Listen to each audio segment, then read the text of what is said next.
To see if Katie and Michelle are ready for us to begin. Yep. Good evening, everybody, and it's fantastic to see a full council of people. I know that last Monday I was sick. I think half of you were sick, some of you were away, and the deputy mayor stepped in really well, ready to chair the meeting, but unfortunately there wasn't a quorum because everybody was sick. And I think half the staff was sick as well. But let's begin tonight's meeting with the acknowledgement of country, the diversity commitment and the prayer. If you could stand, please. City of Victor Harbor acknowledges the Wurundjeri and Ngarrindjeri traditional customs and live and where we acknowledge their deep country, pay our respects to their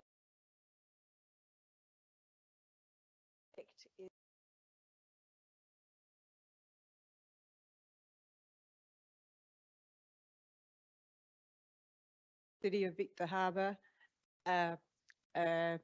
acknowledge diversity, equity and inclusion, and we respect all people of all abilities, ages, gender, sexuality, religion, culture and background. We recognise the brave individuals who have served and continue to serve our nation. We remember those who have lost their lives and paid the ultimate sacrifice to our country. Almighty God, we ask you to bless this council and allow it to be an agent of change to the people of this city and beyond. Direct and prosper its deliberations to the honouring of your name and the welfare of the people whom it serves. Amen. Amen. Thank you very much. We don't have any apologies or leaves of absence at this time. And once again, it's great to see everybody here.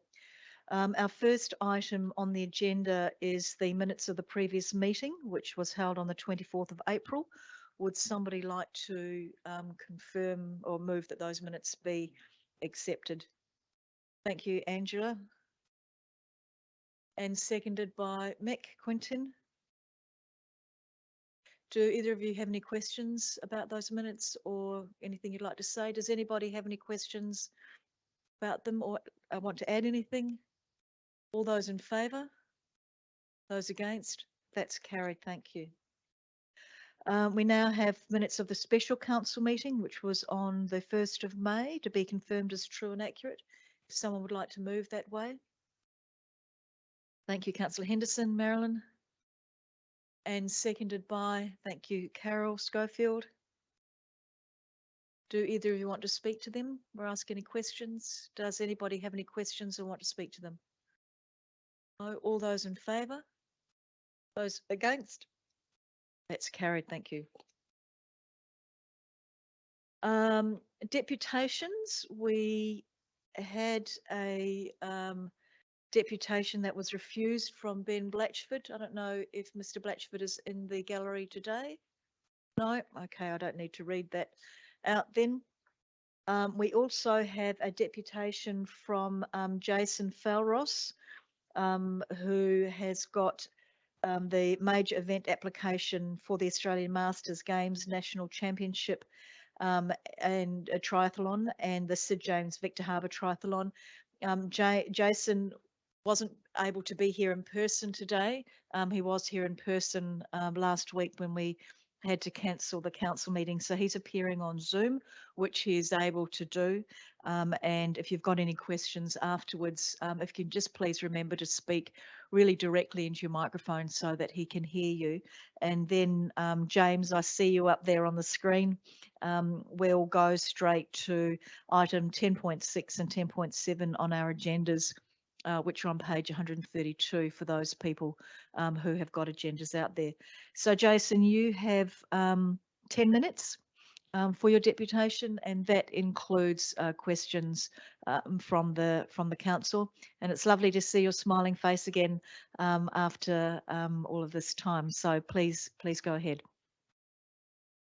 Hi guys, and again, apologies for not being able to be there in person.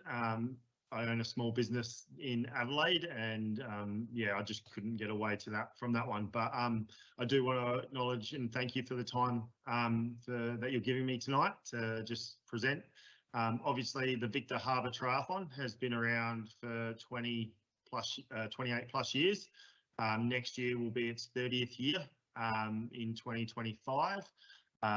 But in saying that, I've been approached by the Australian Masters Games to host a Triathlon Masters Championship in Adelaide for the upcoming Masters Championships. This will be the first time triathlon would have appeared on these championships for the last 5 years. So it's a pretty exciting one to add on to that sort of championship games, to introduce some interstate competitors to our great state and obviously showcase Victor Harbor. I've also take on all feedback, obviously, from the 2023 Sid James Victor Harbor Triathlon that I received in terms of traffic management, and obviously understand it caused major implications and road delays and complaints. So I do formally apologise for anything that was caused with that event. We have listened to every single bit of feedback. We've listened to all responses, and we've submitted a brand new road closure for our brand new bike course, which, again, with all feedback gained from all local residents, from businesses, to leave Armstrong Road open and the main Ring Road roundabout open so that people can access Encounter Bay as well as Victor Harbor utilising that main road. So we've proposed to go up Crozier to use Greenhill Road and out that way towards Inman Valley. In that time, over the last 2 months, we've gone to consultation with people on that road, as well as local businesses and emergency services, hospitals, anything that would be affected in that. And in that time, I received 1 email and 1 phone call, and it was in regards to the church on Burke Street, which we are more than happy to work with them and that church to ensure that they can continue to run their Sunday Mass. So that is the only feedback I received personally, which had all my details to be able to contact me. The proposed date is Sunday, October 8th, 2023 for the Australian Masters Championships. And then obviously the Sid James Victor Harbor Triathlon will be Sunday, March 10th as the main race on the Sunday. Last year's event, like, we had record numbers in terms of, we had over 1,075 adults take place. We had 152 kids. We had people stay an average of 2.45 nights in Victor Harbor, and approximately people brought 2 extra people along with them to the race. So in terms of what the main race brings in, everyone loves Victor Harbor. The feedback is great, but again, this opportunity to host the Australian Masters Championship Games in triathlon is a good opportunity for myself to be part of, and I'd love the support of the Victor Harbor Council and community to be able to host this race. In the consultation process, we've received positive feedback from the hospital. We've received positive feedback from the major shopping complex on Crozier Road, with all the tenants being notified and given time to provide feedback, and they are all supportive of it. I've received a couple of letters as well from some local key individuals that support that road change as well, that have also been involved in the triathlon and management of the triathlon. So this is my suggestion, and I see it being a positive experience for not only the community but also the competitors. And Encounter Lakes has been amazing to put up with the triathlon for so long, and as discussed with obviously the mayor and the CEO, that it's time for that community to have a break from it a little bit and to be able to allow access in and out of the town comfortably. And like I said, to have Armstrong Road not affected, not closed, people can access either side of the town utilising those roads. And again, we've been discussing with council around advertisement and post prior to the event in utilising council rates letters as notification processes, as well as further communication letters out to the whole Victor Harbour and more advanced notice boards and further signage on the days of the events. Now, I'm not sure if you guys have read the full report, but obviously council provided a report on everything that we sort of did post-event and then everything we've done to sort of submit this application. And yeah, if you do have any questions, I'm here to answer them as best as I can. Thank you, Jason. We have a question from Councillor Kemp. If you can talk directly into your microphone, thanks, David. And then Councillor Burns' hand was up as well. Councillor Quiremba. Yeah, thank you very much for the presentation. Just a couple of questions along the lines of, as I see how the road closures are going to take place, the people from Counter Bay would have to go up to the round the ring road to the big roundabout and back through into Victor Harbour that way. Because if they come up into Victoria Road and they can't get across there because they'll be closed off. So if someone did come across that closed road in Victoria Street, you know, to get into Victor Harbour Central or into the Causeway area, how will they get across? Yes, yep. So if people obviously do go that way, there's other routes that we're going to use for access in and out as well, and I'm just loading them up as we speak. Wagon Road is another road that we can utilise for detours and facilitating to and from that side, as well as the event on the first race is not a long race, it's short time frame, so it's going to give us a testing grounds to see what works and what doesn't work and to make implications and changes for future, but also looking at the course utilising Crozier off Armstrong at the top section to then turn and down to head towards Jenkins can be facilitated as well. So there are ways around it, it's just then communicating the best to those communities prior and giving them advance notices. But if someone does make the wrong turn, we will help facilitate them the quickest way around.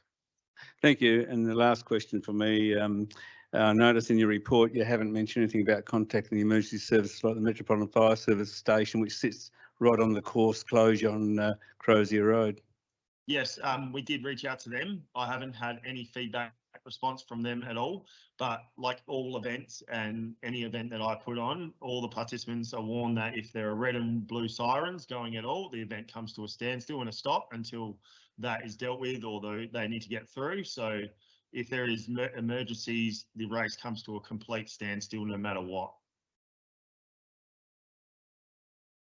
Sorry, Councillor Burns. Thank you, Jason, for your report and presentation. Just one question. With the triathlon, the last event that occurred, one of the main problems was not having traffic wardens early enough. So a lot of residents were turning up, finding the road blocked, either moving signs and driving through or just sitting there getting frustrated. What's the plan to address that? You're looking at having some of the traffic people there a bit earlier, or?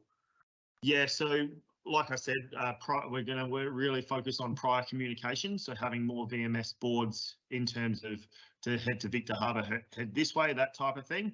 But also I'll be having further traffic marshals and management crew in those types of areas to help prevent any of those issues from occurring. So in terms of that, on the outskirts, the traffic management plan that was submitted doesn't include extended reach of marshals that we're going to try and outsource and get up and running for the first race, which I'll submit once once this goes further. So there is always that note of more is best. So for the first race, we are going to go heavy in terms of marshals, whether they'll be volunteers or traffic management paid employees. But yes, we are really concentrating on making sure the communication's right and that the communication and visual help for residents, community, people coming into Victor Harbour while the event's on, people getting across. So yeah, so we are looking at extra resources as well as extra signage. Right, thank you. Thank you, Councillor Burns. Councillor Quiremba. Thank you for the Scott? presentation. I'll be quick because we're running out of time. I've looked through the report. There's no discussion here of I believe one of the other issues that happened on the day was there was another event on that same weekend that was contributing to the traffic. There's no mention of that anywhere that I've read. Are there any other events on that weekend? Maybe this might be for the council more than yourself, because I'd hate to see a repeat of what happened last year. I'll just ask the CEO that wouldn't be something that Jason would necessarily need to know. Are you aware of any other events, Victoria? Not for the October event this year. In terms of the March long weekend at this stage, I'm not aware, but there usually is other events on the long weekend, so I'd need to actually take that question on notice.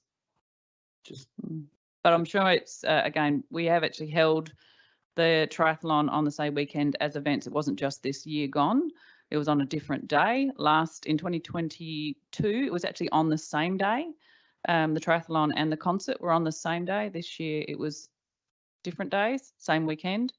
But again, given the location, if, for example, we had another Kent Reserve event, this triathlon is not being held in Encounter Bay.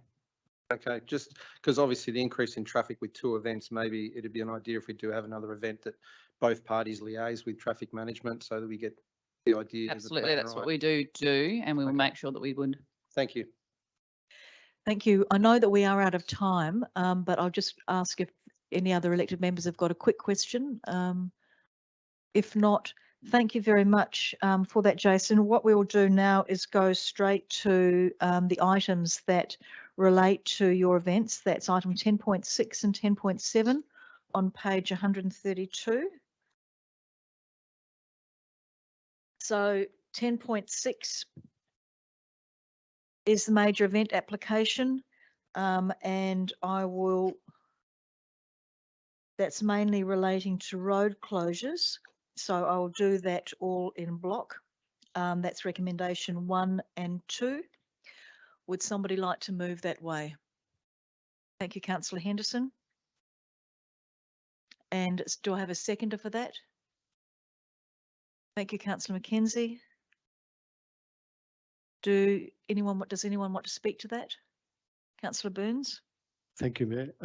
Just on 1.2, it says the organisers are to keep residents and business informed of restrictions and access arrangements in the lead up to the event.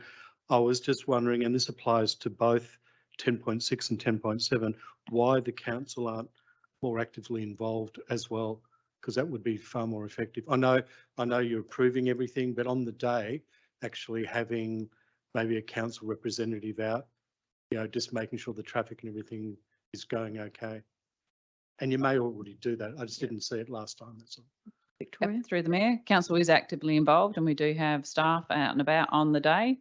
And also we assist in the communications. So any event that's hosted within the City of Victor Harbor, we also promote and advertise that event, but it is an obligation of any event organiser to do more of that detailed event as per the communications plan. Sure. Thank you. Councillor Corimbo? Yeah, I just want to make sure, did I hear that we're going to advertise the event through our rate notice delivery? That when we mail out the rates, did I hear that? Did I hear that correctly or not? No, No, must be my hearing. I was going to say risky move, but thank you. Councillor Schofield? Thank you. The only concern that I have is while we're letting all of our ratepayers know, what about the many visitors to come to Victor Harbor? Now, there was quite a lot of criticism and very irate people that spoke to staff around the causeway. Now, all that parking was reserved for the event, fair enough, but I think we need to be considerate of the people that are coming in on a day trip, and there are thousands of people that come into Victor on these long weekends. I think we should have some way of notifying the broader community of what's happening, especially last year when we had people travelling into Victor Harbor, especially to visit the Causeway precinct. So whether we can put some signs up on entry that are going to tell people where alternative parking is. But it was really chaotic down there. Thank you, councillor Schofield. I think that's a good idea and a good point. The one part of the recommendation is regular liaison being maintained with the council's festivals and events officer leading up to the event, and I'm sure that we can put that out in terms of what is happening on the council website and on the visitors information website as well. I think that's a good point. Are there any more comments, councillor Mann? Thank you, Mayor Jenkins. Yeah, just potentially for Councillor Kemp's benefit, in the 10.7 report, it mentions that the MFS and CFS were consulted by council around the proposed new route, and that they were both supportive, provided adequate provision on the day is made to ensure access to the station for team members and quick departure. So I guess that answers that question. Thank you, councillor Mann. Councillor Henderson, as the mover, is there anything that you'd, oh, sorry, councillor Kemp, you've got a question? No, you haven't spoken. Yeah, thank you, Mayor Jenkins, and thank you, Councillor Mann, for pointing that out. I missed that one. Thank you. One of the things that I find that this is a new road event, new road work, new course and everything like that. Prudence would say that, you know, should we test the course to make sure there are no major issues on it? Is it worthwhile through the CEO, would council consider doing a test run of the course for a short period just to see if there's any issues that come up? That way we could be forewarned if something happens, not on the day when it happens, if we could actually look at some way of testing the system. My understanding, councillor Kemp, is that this Masters Champion Triathlon is a short course triathlon, and that will be the test for the longer course triathlon, which will be on the long weekend, which is the next one that's coming along. Is that what you meant in terms of a test run? The test run is prior to the event, so Prior to you, the- prior to the you want shorter to one. work anything out, irrespective. Don't wait for the day for it to happen like did last time. I'm just wondering, is it possible that council could consider that and look at trying testing the route, make sure it's okay? Through the mayor, I mean, council could, but I would say it'd be fairly costly to be able to do so, because it would require doing the road closures and basically acting out as if the event was going ahead. And we could never really predict what's going to actually happen on the day, other than the actual day of the event. The difficulty with this year's event with the triathlon, it was because it was a changed route to the 27 years, and it just hadn't actually been, I don't think people really acknowledged, even in terms of all the signage and changes. And it was a bigger event. There was more competitors, so there wasn't the actual time for those traffic to be let in, so to speak. As the mayor has said, I would suggest that hopefully this event, which has been tested from an extent of the organisers have been and tracked the event and see where there are different routes and alternate routes for traffic to get through, that it will work. And if it is successful, then we wouldn't look to make any changes for the 24 triathlon. And if it does have some areas where it needs to be tweaked, then we have opportunity to do that leading up to the major event, which is the March long weekend, which is a much bigger event. But we could, as you suggested, but I would suggest it be costly.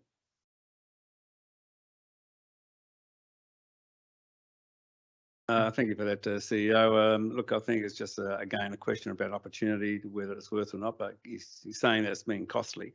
I suppose the question is how much is a costly exercise, unless it's worthwhile going down the path of just testing it, or we test it on this coming event and maybe not pass the next one until if that's proven to be a good event, then we don't pass the next resolution on 10.7 until we do that. That's an opportunity too.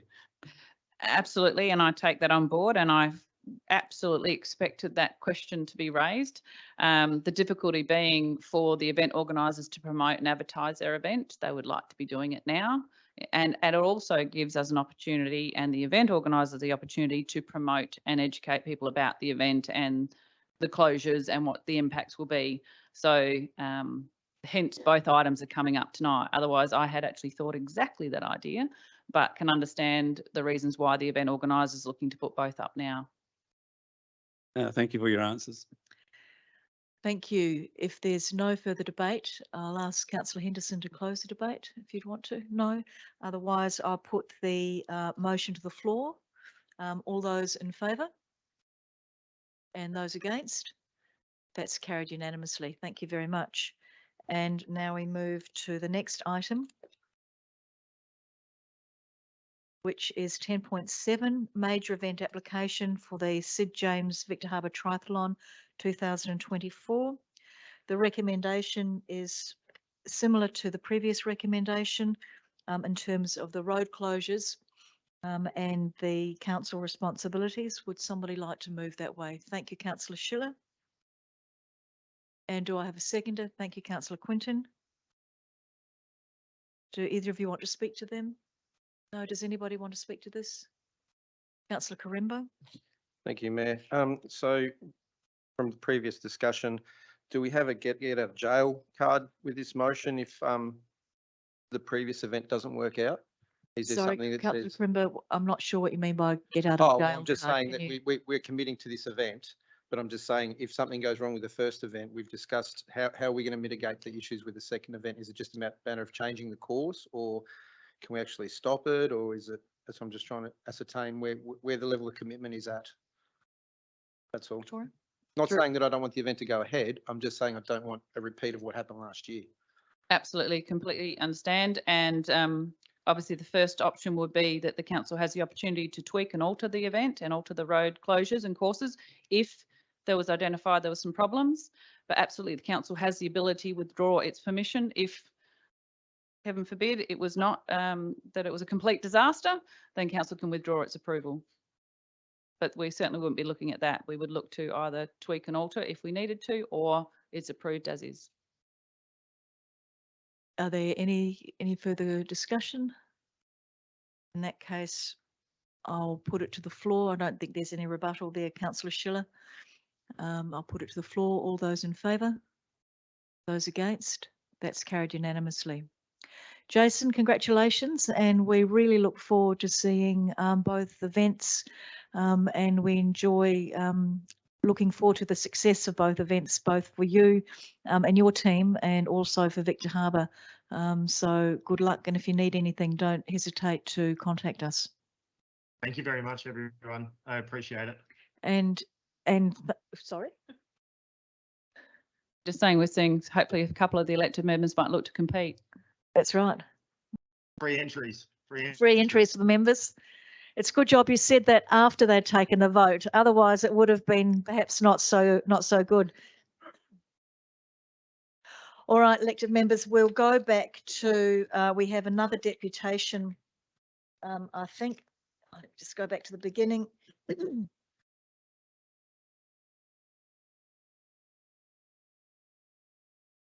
Raylene Williams or Mullins, are you here, Raylene? Yes. If you'd like to come up to the microphone right down the end of the table there, and perhaps Councillor Kemp can show you how to switch it on. You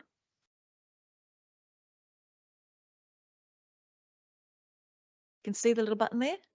Yep. If you'd like to switch it on and speak into the microphone so that it's clear and we can all hear you. Yes. You have 10 minutes to talk and that includes any questions from the elected members. So please go ahead. Yes, okay.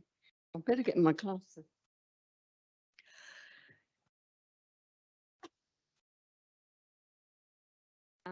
I've sent copies out last week for all the councillors and the mayor and the CEO to have a copy of what I'm trying to get across to the council, that I have health issues and many other people do, as well as disabled people.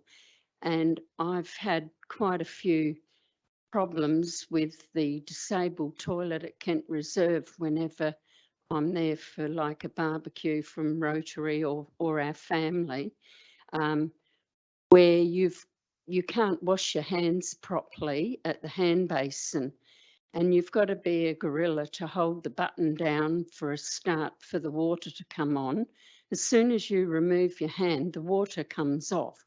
Now, if you want to wash your hands properly, you can't do it. It's impossible. And I don't know how people manage.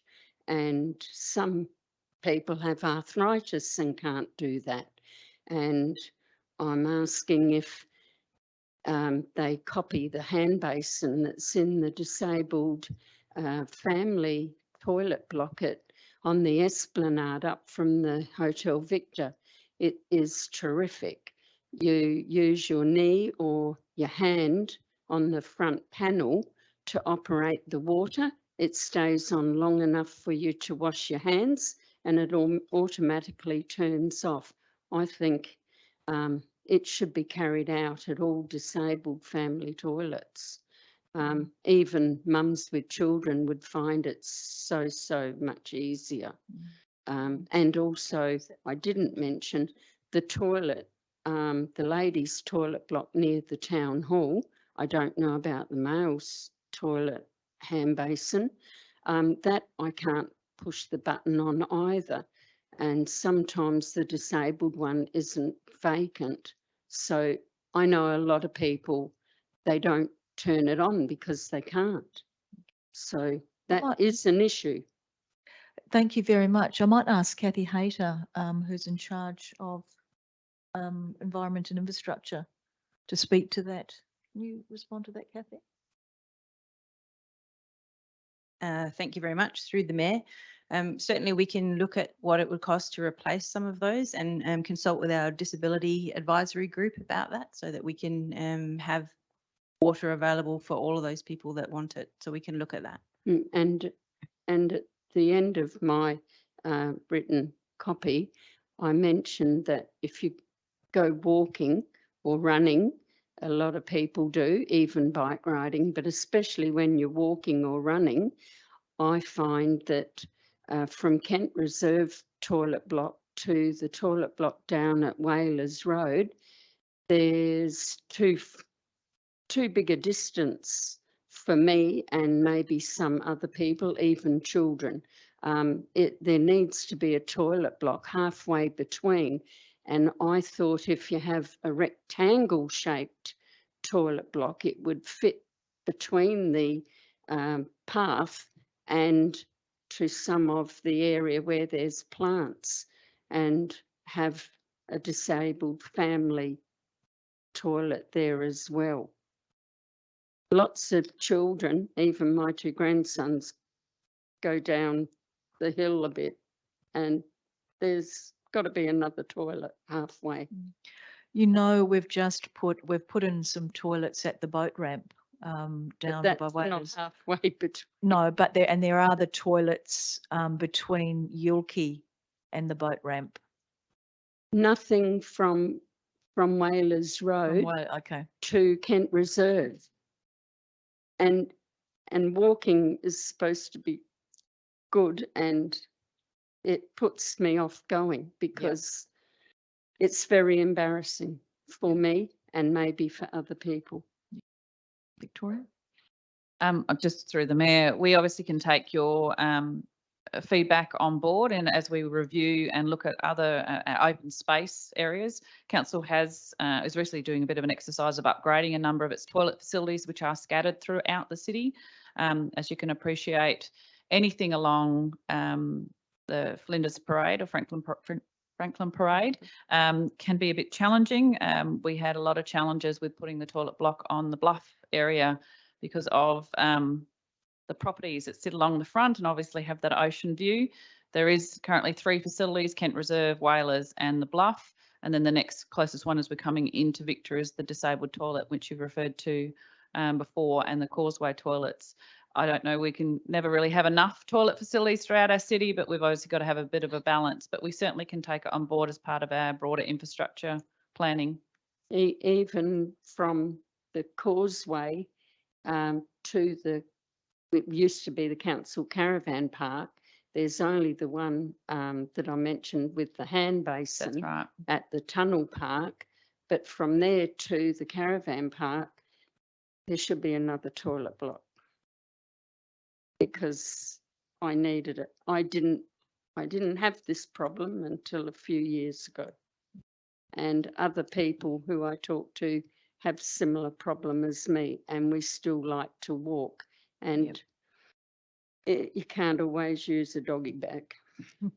No, look, I appreciate you coming talking to us about something that is quite sensitive, and thank you for doing that. as the CEO said, when we're reviewing our open spaces, we'll have a look at that, and we'll also get the disability advisory group to have a discussion about that.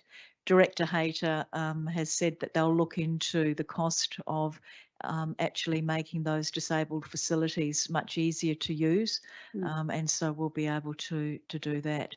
Does any of the elected members have any questions at all?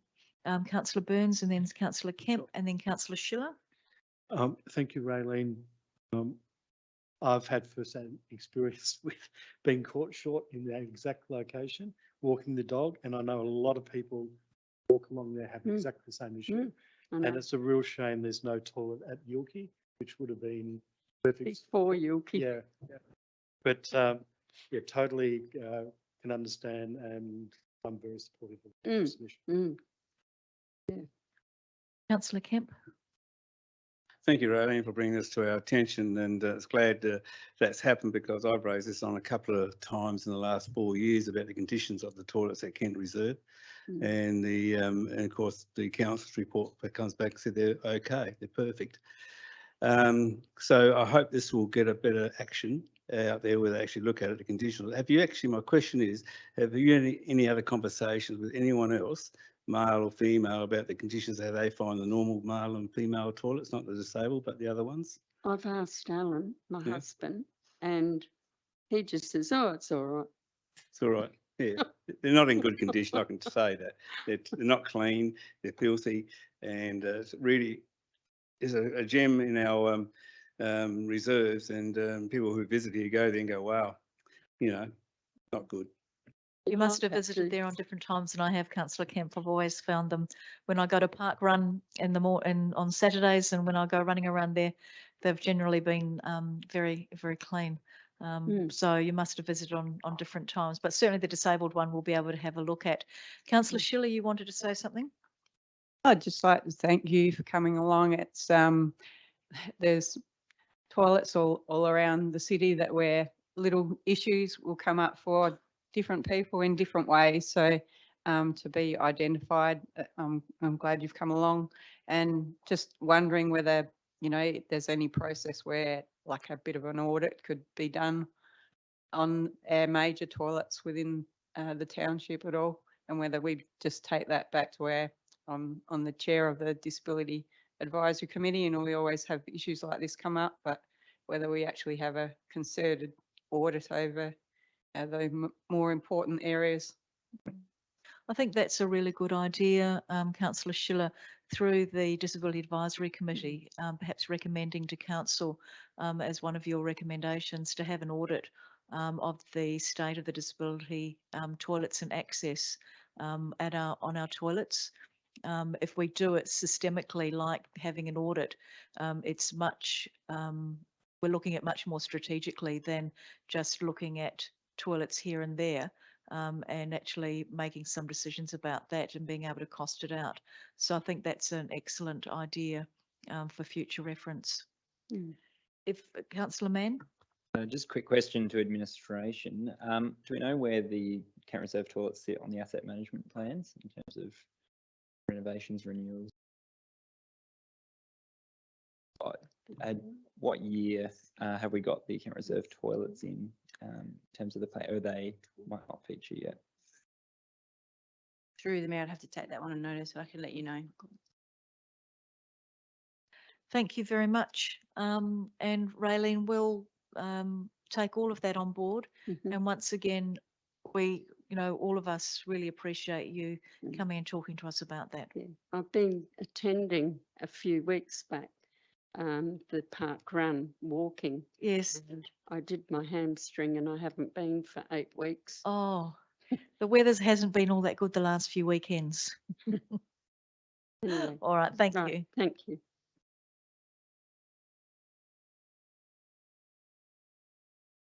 We now move to questions from the gallery, and Mr. Charles, you have a question.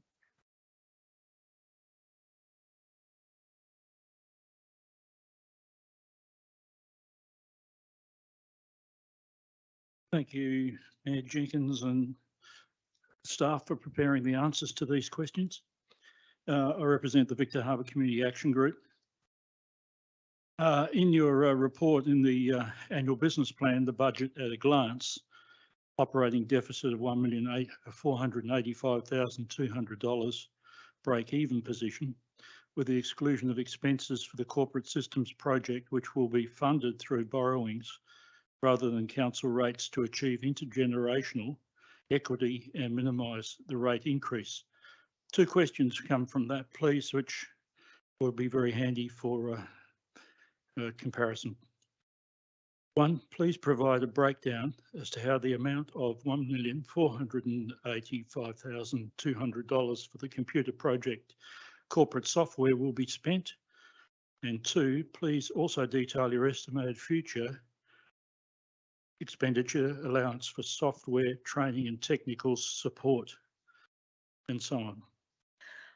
What I Thank have here for you, the draft operating budget allocation for the corporate systems replacement project in 2023-24 is comprised of project and staff backfill, $474,800. Technology One configuration consultancy, $265,000. Data migration, $317,700. Software and licenses, $4,027,700. In terms of question 2, the estimated future expenditure is around software license fees following completion of the corporate systems replacement project, which are expected to be around $300,000 per annum, subject to annual CPI increases. Though training and technical support are important elements that will ensure success of the project beyond implementation, future budget allocations for these items are yet to be determined, along with most appropriate ongoing structure and model for business as usual beyond the project lifestyle. I'm happy to give you have you got the paper copy? It'll be in the minutes. So you'll be able to get that in the minutes. Thank you indeed. So long as it's in the minutes, that'll be great. Thank you very much, Nancy. My Thank you. pleasure. We don't have any petitions tonight, and so we go now to item 9, 9.1, which is the outstanding resolutions. The recommendation is that council receive and note the outstanding resolutions report for May. Do I have somebody to move that way? Thank you, Councillor Schofield. And Councillor Henderson. Do either of you have any questions about the outstanding resolutions? Does anyone have any questions? Councillor Burns? Thank you, Mayor. I have a number of questions, and apologies if some of the responses have been sent out in emails whilst I was away that may have been answered. If they have, just let me know that there's an email response, and that's fine. On page 12, OC 4252020, is there any update of the board meeting on the 18th of May to do with the renaming of Kent Reserve? No, the Narrandjeri Aboriginal Corporation didn't have a quorum for their meeting. They advised us, and they are looking to reschedule their meeting. So as soon as we have an answer, we're providing that to members. Thank you. The other was on page 15, OC 3952022, to do with the prohibition of dogs on Granite Island. I suppose my concern is it's been 8 months and to erect a sign. And I just thought I need to understand what the hold up is. I'm happy to go and erect a sign if there's it's just a sign. Through the Mayor, part of the hold up time was the need to demobilise the site after the Causeway project and things like that. So that did form quite a part of the delay. Since then, we have tried to determine a location that's not that's in keeping with the sculpture that's there and the other signs, and it became abundantly clear that the sign in its current form wasn't going to quite work. So we've consulted with Due. We're just waiting to receive formal feedback from them to get permission to attach it to the bottom of one of their signs.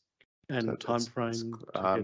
Well, we're just waiting a final response from Due at the moment. So once that's done, we can order the sign and get it into place fairly quickly. Yep.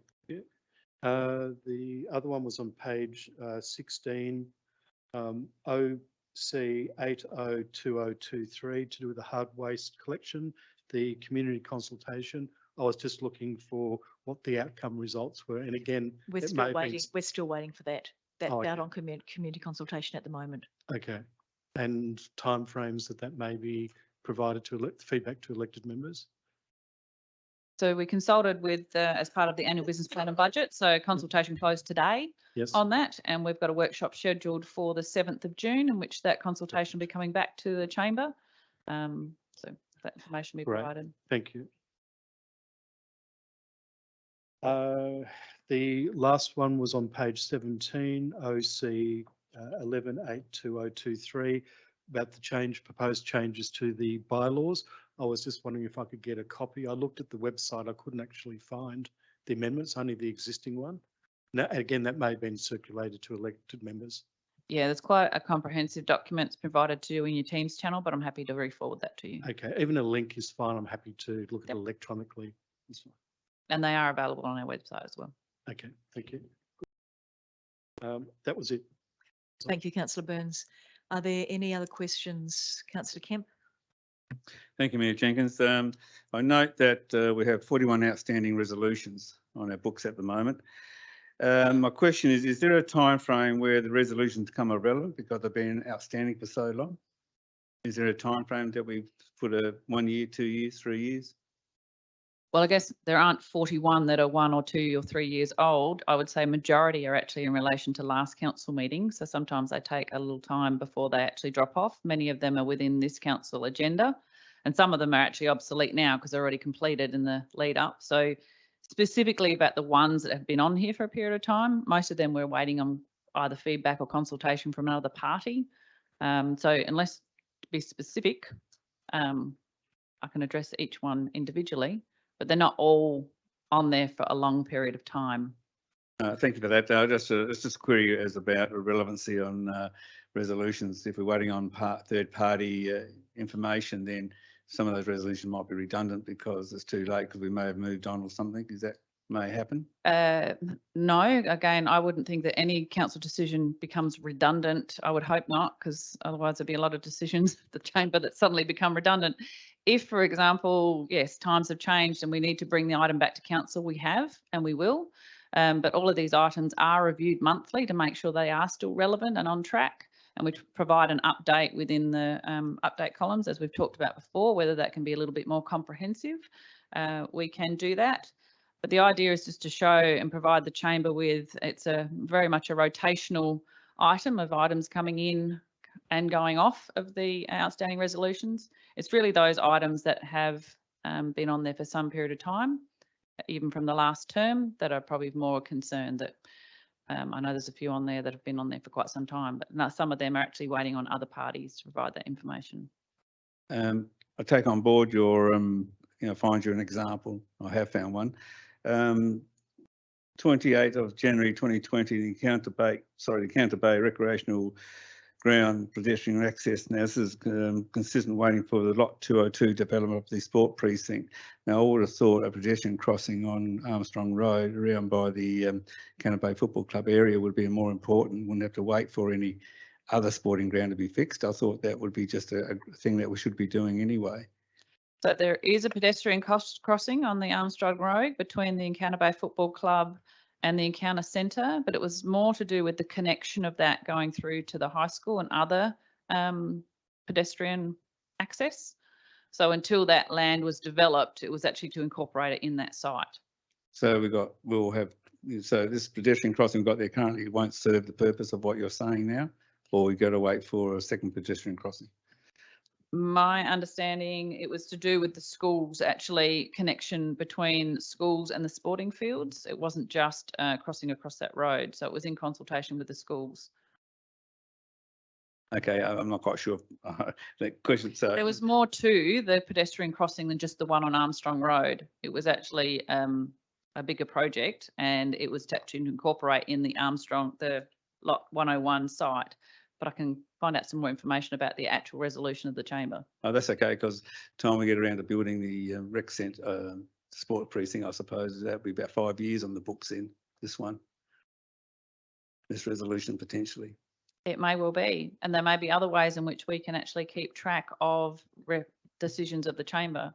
some of those we've talked about putting on the strategic projects register, and we've been criticised for that because they get lost.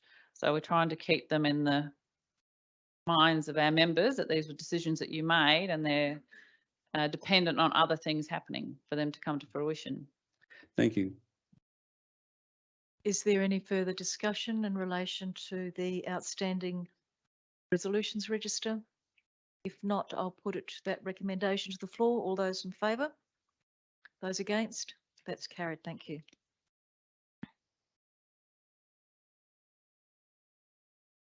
Nine point two is the reviewed internal control policy, and the recommendation is that council adopts the reviewed internal control policy as provided in attachment A. Would someone like to move that way, please? Thank you, Councillor Quintin, sorry. Do I have a seconder for that? Thank you, Councillor Kemp. Do either of you want to speak to that? Does anybody want to speak to that? Thank you, Councillor Karemba, and then Councillor Burns. Thank you, Mayor. My only question is under purpose, number one, we've eliminated the statement internal control is part of council's corporate governance framework and covers areas such as strategic management, business development, project management and finance. It comprises of procedures to mitigate risks and provide reasonable assurance that operations are efficient and effective, assets are safeguarded, legislation and council policies are compiled and financial reporting accurate and reliable. And one of the statements we replaced it with is establish a sound system of internal control to ensure the resources are allocated in the most appropriate manner. Who determines what's the most appropriate manner? The reason I asked, just to give it a bit of context, that first statement, as the policy was, is quite defined and doesn't allow for interpretation, whereas I believe most appropriate manner allows for whoever decides what's appropriate. So I'm just wondering who decides what's appropriate when it comes to allocating council funds. The council decides what's most appropriate in allocation of the council funds. That's why it's a council policy. The policy has been presented to the council's audit committee. So it's been vetted by the audit committee as well. So I think it was just a more clarification as to the role of the internal controls. Okay, thank you. Councillor Burns. Thank you, Mayor. Two questions. One, there's reference in the policy to the CEO's internal control framework. Is it possible to see a copy or get access to what that framework is? And the other question was on page 24, which is the policy document, it mentions that provide assurance that the risks faced by council are minimised or reduced to acceptable levels. And I was just wondering, what are those acceptable levels? Have they been defined? I mean, if it's not measured, then you can set any target at all. So for the internal controls, just wanted to know, have they been defined? Kelly, could you answer those, please? Thank you. Thank you. Through the Mayor. So they're determined in consultation with the audit committee, and we use Control Track, which is a software system to assess the risks associated with those controls, depending on our particular processes. And then it has been workshopped in the past through the audit committee. So now we basically monitor what those controls are and make sure that they're still effective, and consider additional improvements in controls if we need to. So are they defined in the minutes of this workshop? They would be a number of years back, but they're within our internal software. Is it, you can give me I'll go back to the. I'll have to take that on notice to find that reference. Yep, thank you. Thank you. Are there any further questions? Councillor Quintin, do you want to close the debate? No. I'll put that to the floor. All those in favour? Those against?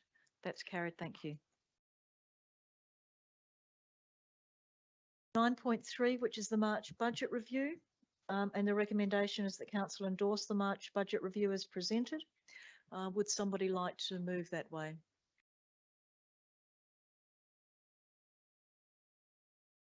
We seem to be taking a long time to move motions. We'll be here all night. So thank you. Councillor Mann and Councillor Schiller seconding that. Do either of you want to speak to that? No, Councillor Burns, would you like to speak to that? Thank you, Mayor. I've read through and I understand why we have a deficit. I just wanted to express my concern that I still think that the deficit's too high. So, and I know it's being worked on and looked at options, but I think the community expectations are it's far lower. It seems each year we seem to be going with around $1 million deficit, and some things are out of our control, but other things are within our control. Making accounting errors is within our control.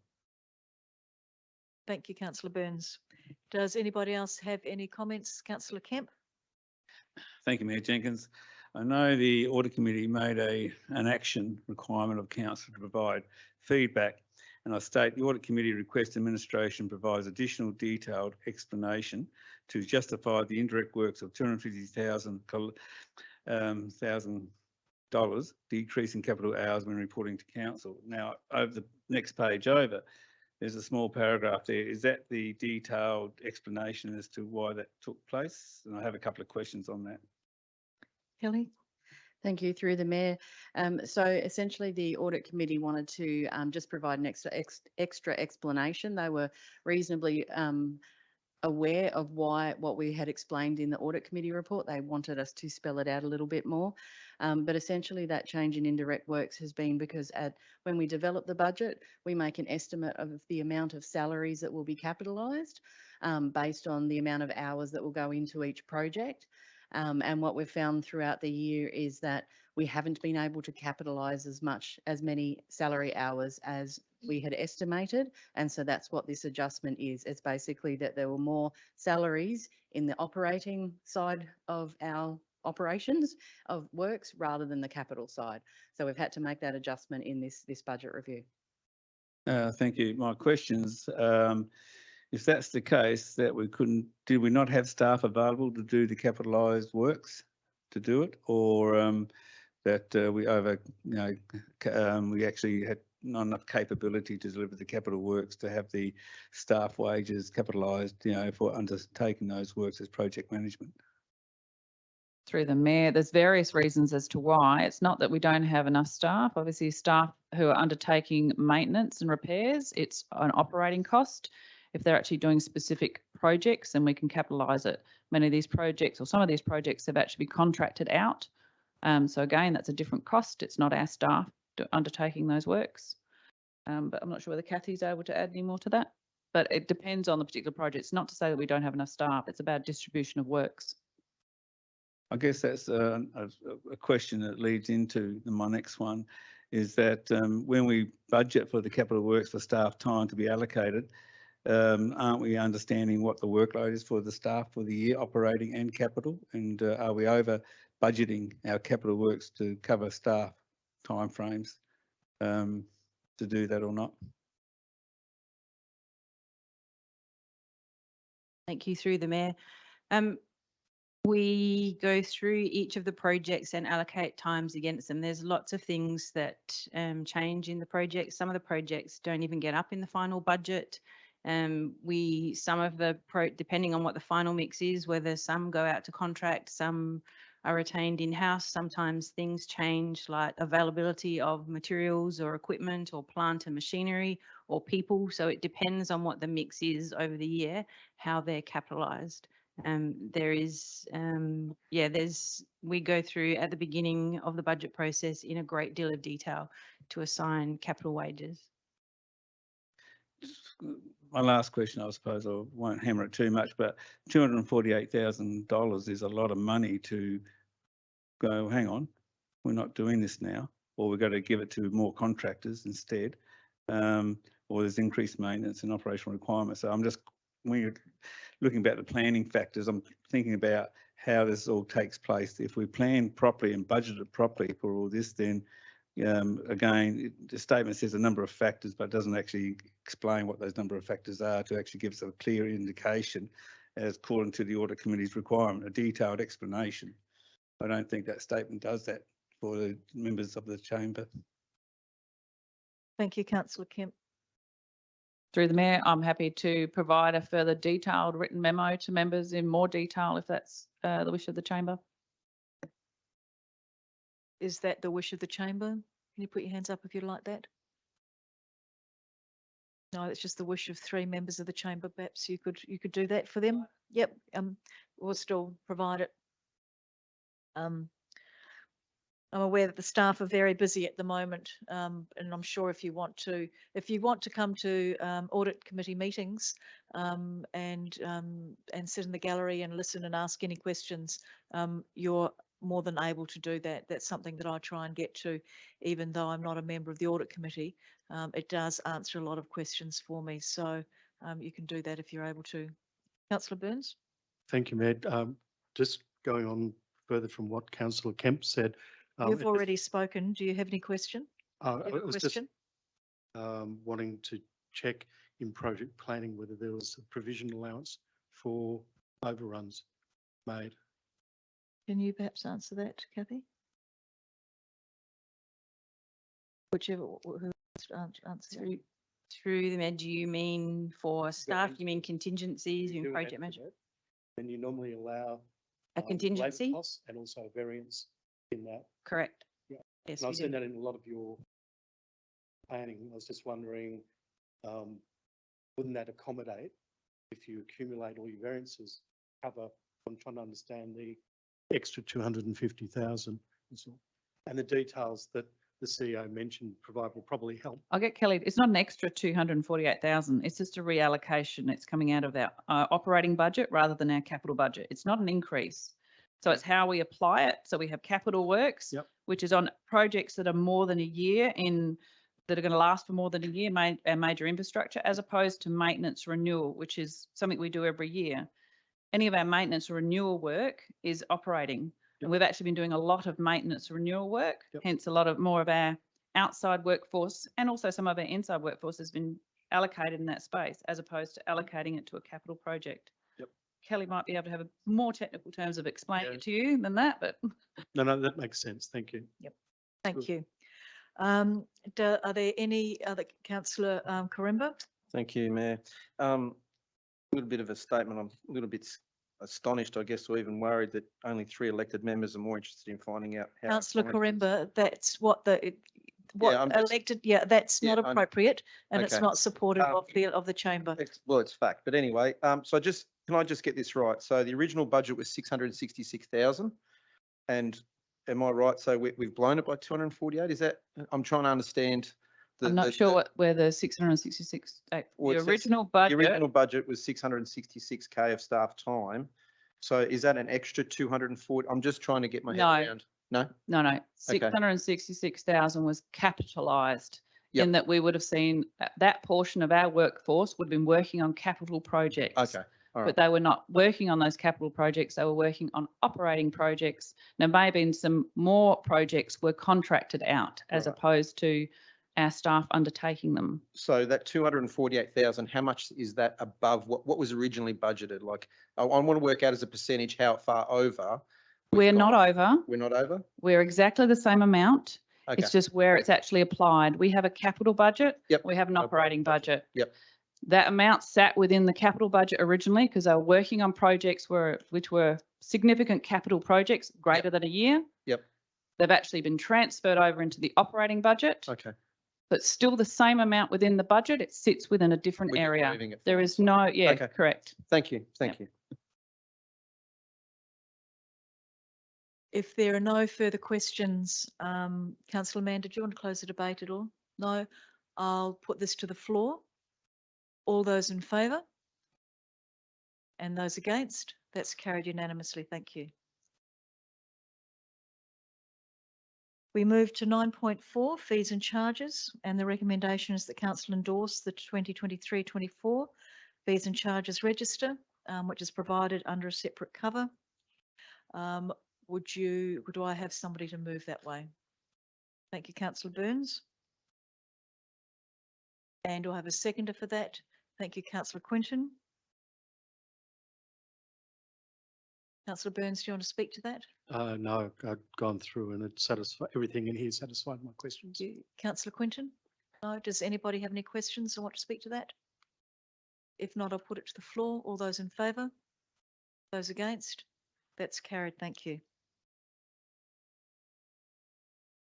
9.5 is the borrowings and investment report, and the recommendation is that council receive and note the report in line with the requirements of the Treasury Management Policy. Would someone like to move that way? Councillor Schofield, thank you. And do I have a seconder for that? Thank you, Councillor Burns. Do either of you want to speak to that? No. No. Does anybody want to speak to that? Councillor Kemp? Thank you, Mayor Jenkins. Under community loans, the Encounter Bay Football Club is on a fixed type loan. From my memory, and I tried to find this on our current system, but I couldn't because gone into a new term of council and all the old system we can't access. I thought, from my memory serves me correct, that we gave a grant of around about 400 something odd thousand, or on a loan around about 480,000 to the Encounter Bay Football Club for their stage 2 upgrades.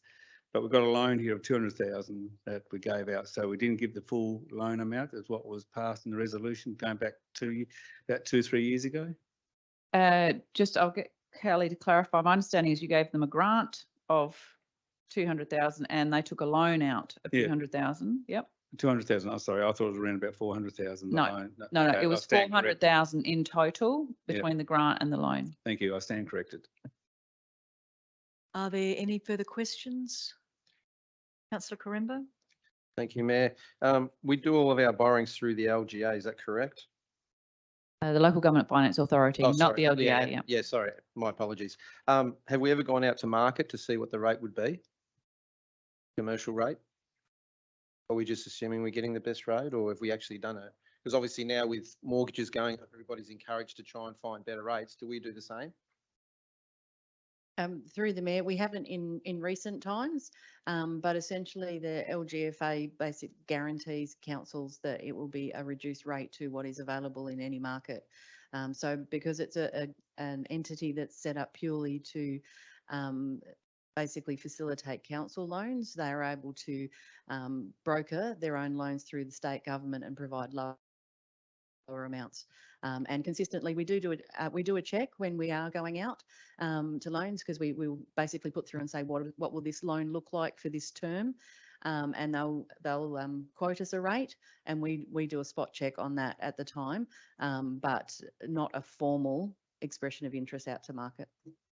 Is there a reason why we haven't done that? Because as a borrower, the council's the perfect lender. We'll never run out of money, and it's going to be borrowing money for eternity. So I would have thought potentially if we do go out to tender, we may actually get a better rate. I'm just wondering why that is that we haven't done that. Two reasons. One is because the LGFA is guaranteed by the minister and has historically provided better loans than we can get anywhere else. And the second is because it's in your Treasury Management Policy that's who we'll use. Are there any further questions? You got a question, Yes, Councillor? I do. Thank you, Mayor Jenkins. On our community loans, we've got an outstanding principal of $400,000. The question is, if any of these community loans default, what happens? Kelly, if you can answer that one. So through the Mayor, in that case, the community loans that we take on essentially are for facilities that council has ultimate ownership of. So in the worst case scenario, council would take on that essential loss of someone being able to repay their loan, but would still have a facility that's been upgraded. So there is a risk there, but it is low for council because we keep the asset and the improved asset. Thank you. Is there any further discussion in relation to that item? Councillor Schofield, did you want to close the debate? Although there's really no rebuttal in any of that. I'll put that to the floor. All those in favour? Those against? That's carried. Thank you. Item 10 is the Community and Development Youth Grants, round 2, and the recommendation is that council endorse the panel's recommendation. And would I have someone to move that way? Thank you, Councillor Mackenzie. and seconded by Councillor Schiller. Do either of you want to speak to that? Councillor Mackenzie?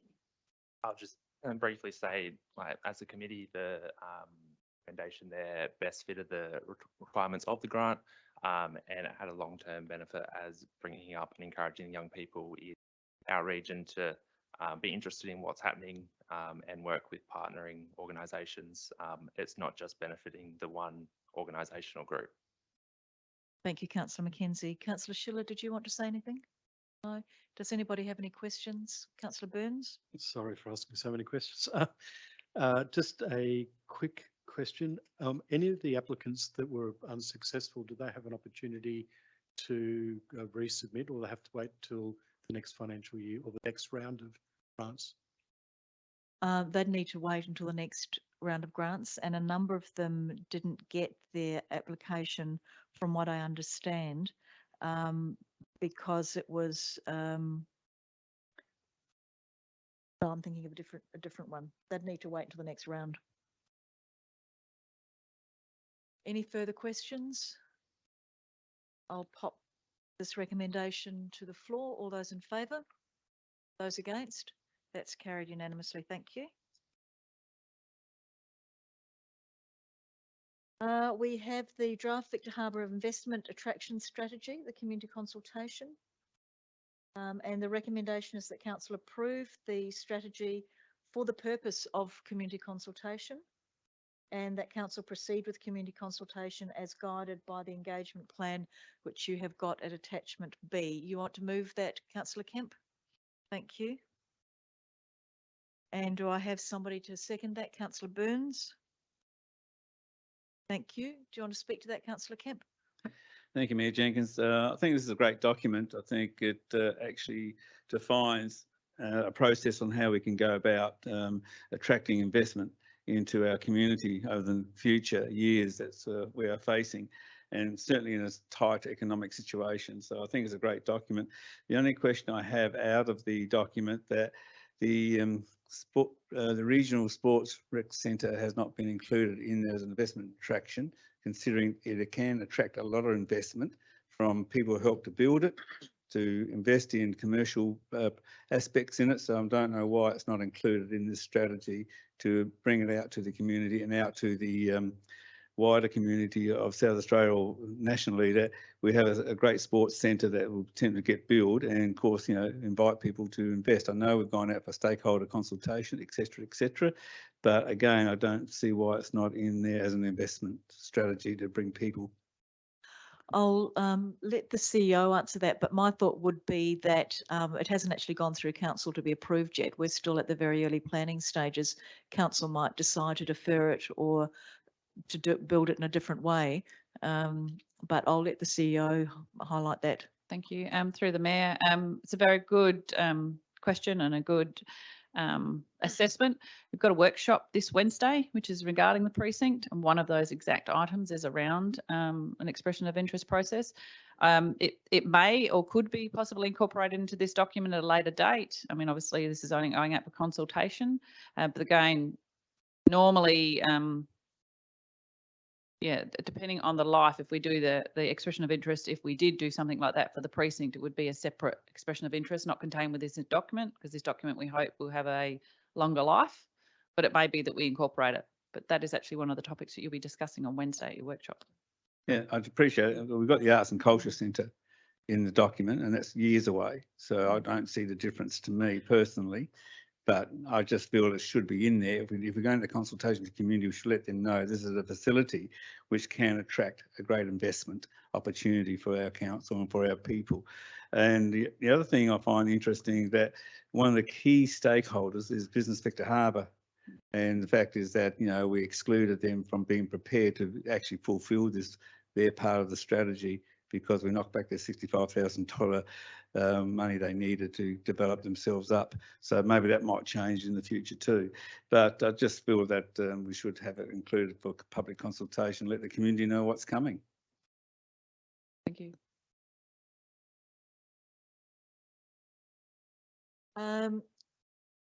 Any other questions? Oh, Councillor Burns, you wanted to speak? Yes, thank you, Mayor. I also, with David Kemp, felt it was a good document. The only concern I had, and the CEO has provided a avenue in the workshop where I can ask the questions. I really like the success factors. I was just a bit worried they can be perceived as motherhood statements, because where you say the council's welcoming to new business, you know, I don't think the Anchorage or Mark Taplin or others would necessarily agree with that. So we have to be very careful how we sell this to the community and make sure that we're not just saying things, but we're actually acting what we said we'd actually do. And public consultation is a big thing in that. Absolutely, you're right. And certainly we, from my memory, bent over backwards to see if we could help the Anchorage. Unfortunately, it's tough economic times and people are making different decisions, but I think you're right there. Does anybody else have anything they want to say? Councillor Karemba? Thank you, Mayor. It's interesting you brought up the Anchorage because it does say business and industry feedback. The importance of tourism and related industry was strongly supported, and its importance to Victor Harbor community economy. Feedback indicated we need a high quality retail food and beverage offerings and a major 4- or 5-star hotel. And you said you bent over backwards for the Anchorage. I've heard differently. Would you like to just let us know so we get both sides of the story, because what actually happened with the Anchorage, because that was quite a large development, would have brought a lot of economic benefit and fixed a lot of the issues we have with hotel accommodation. So I'm just trying to get your side of the story, or when I say your side, council side of the story. I wasn't privy to that discussion or that meeting, so I just interested to know. I can appreciate you weren't privy to all of the things that we did to try and assist the Anchorage. I might let the CEO summarise that very quickly, but I'm sure if you or any of the elected members would like to meet with her and go through it in more detail, she'll be more than happy to take that and lead that discussion. Victoria? The Anchorage currently has an approved development approval to build their hotel. So they have 2 actual development approvals to be able to build their hotel. And does it include the McKinley Street car park, or is that separate? Their approval includes the car park. It does. Okay, thank you. Are there any further questions? In that case, Councillor Kemp, I don't think there's a rebuttal there. Trix, I think all I will say in the rebuttal side is just it's a good document, and I think that if the community gets on board, which I hope they do, they'll maybe enhance this document even better for the benefit, because it's about our community, it's about them. You'll get something out of it. So I hope the community gets on board and supports and provide feedback to the document so we can enhance it better. Thank you. I'll put that to the vote now. All those in favour? Those against? That's carried. Thank you.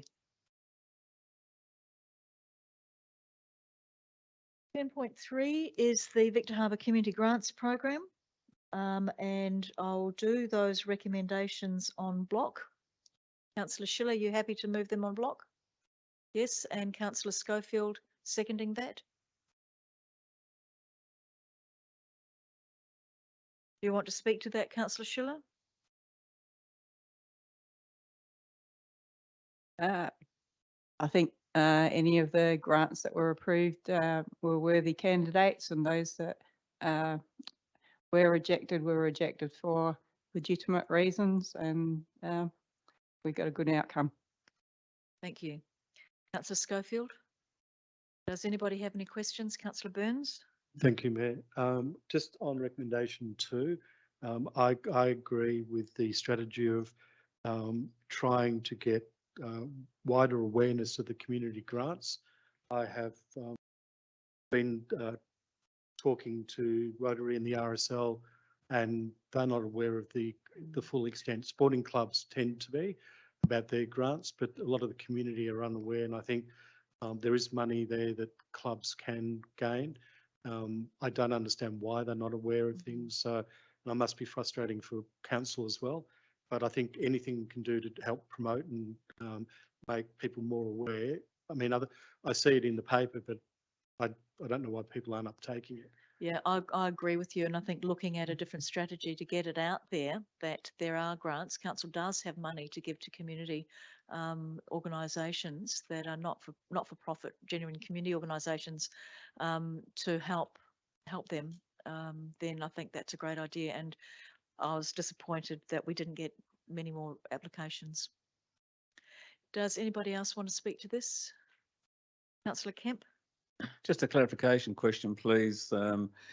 In the recommendation, it talks about drawing 2,580 from job number 38365.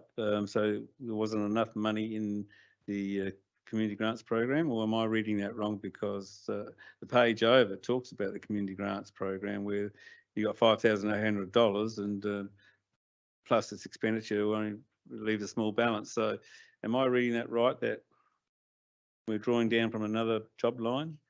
I think that's the job line for the Yeah, community grants. I know that we had money left over because we didn't, some of the people that applied for grants weren't actually eligible, but that comes from the job line for community grants. Yep, that's fine. Thank you. Are there any further questions in relation to 10.3? In that case, I'll put it to the floor. All those in favour? Those against? That's carried. Thank you.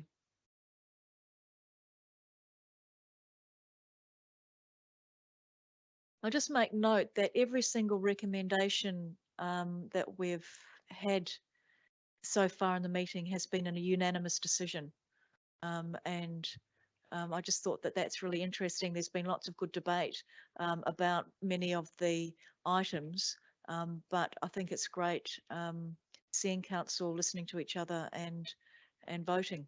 It's not always good to have unanimous decisions. We don't want groupthink, but it's just an interesting point to note.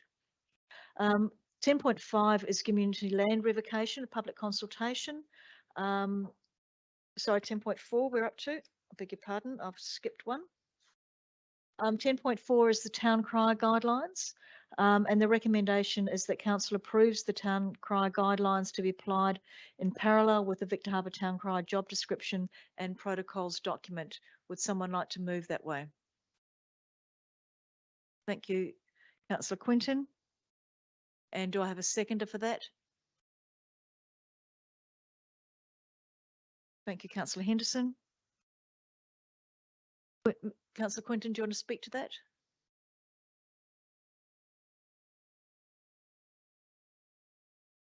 Just putting the email through from Mike Willett in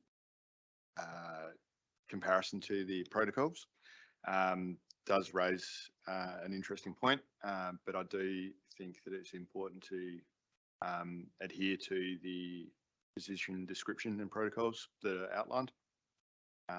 And whilst I do acknowledge his commentary, I think that we do have it correct in the written protocols. Thank you, Councillor Quinton. Councillor Henderson, do you want to speak to this? No. Does anybody want to speak to this? Councillor Burns? Thank you, Mayor. I'd actually like to move a motion to defer this to the next meeting for a couple of reasons. To adjourn or defer? Just defer. To adjourn. Yes, Yep. correct. Mainly because the position description protocol document on page 114 is incorrect. When we had our review and discussion about this, I requested a number of modifications and they're not reflected. There's 3 in here that are the old version, not the modified version. Secondly is, I suppose, the concern about Town Cry not being fully consulted. The other 2 points I'm concerned about is that. So if this is a formal motion, you just need to say what the formal motion is. So the formal motion is to defer, to adjourn until the next meeting? Yeah, correct. Yep. So to enable further consultation. Of this, correct. Yep. So to adjourn for the next meeting to enable further consultation. And amendment of the documentation presented to elected members. And possible amendment of the documentation. Yep. Sure. Do I have a seconder for that formal motion? Councillor Schofield seconding that. Any discussion? All those in favour? Those against? That's carried. So that item's adjourned until the next meeting to enable further consultation and possible amendment of the documentation. Thank you. Thank you.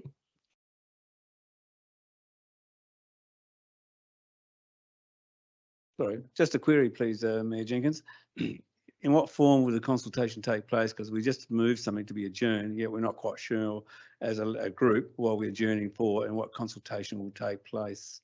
Well, my understanding is it's further consultation with the town crier, Mike Willett, and elected members to make sure that the document reflects what the Chamber's original intent was. Will that include the First Nations people as well? Because it's a sensitive area. I think should they all be included? Everyone should be included in the consultation, or members or part members or whoever. I'm just trying to get a feeling around how this consultation will take place. I would make sure that we provide a thorough consultation so that when we bring it back, the chamber is comfortable that you've actually got all the information you need to make an informed decision. So if you think there's other people that we should be consulting in the next month, then we'll make sure that we do that. We now move to 10.6. We've done that, haven't we?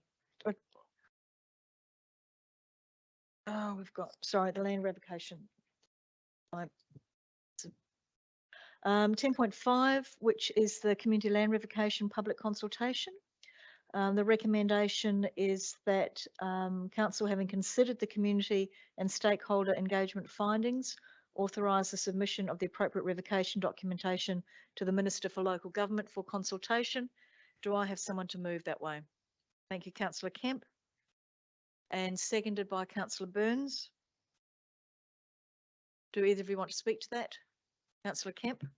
Yeah, I think this is an opportunity again to enhance our emergency services response capability in our town and surrounds. That we have a new station there for the ambulance service and for this land to be made available to them under the Minister's authorisation.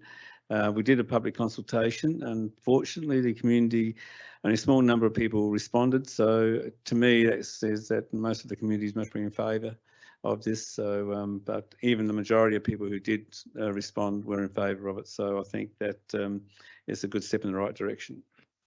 Thank you, Councillor Kemp. Councillor Koremba, do you want to speak to this? No. Oh, so it's Councillor Burns. Sorry, Councillor Burns. Yes, Mayor, just to say that from the public consultation, I understand some of the concerns that people have raised, but what was overriding in my mind was the Minister could just acquire the land and override what we're doing. And this way, at least we have some say and input into it, which is a better outcome. Thank you. Is there any further discussion? Councillor Mann?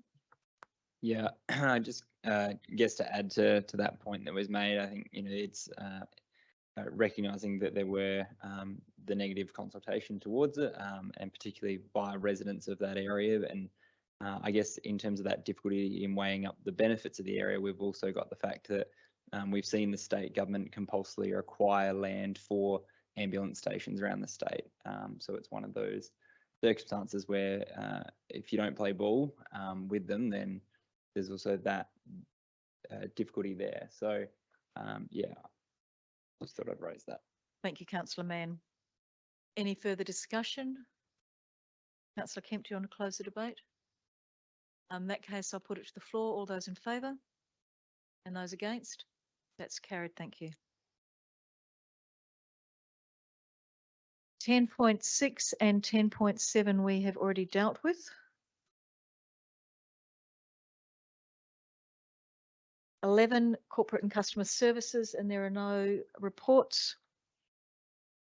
Item 12.1 is the draft Victor Harbour Sport Recreation Open Space Strategy. I will do that recommendation en bloc unless there is anyone who objects to that.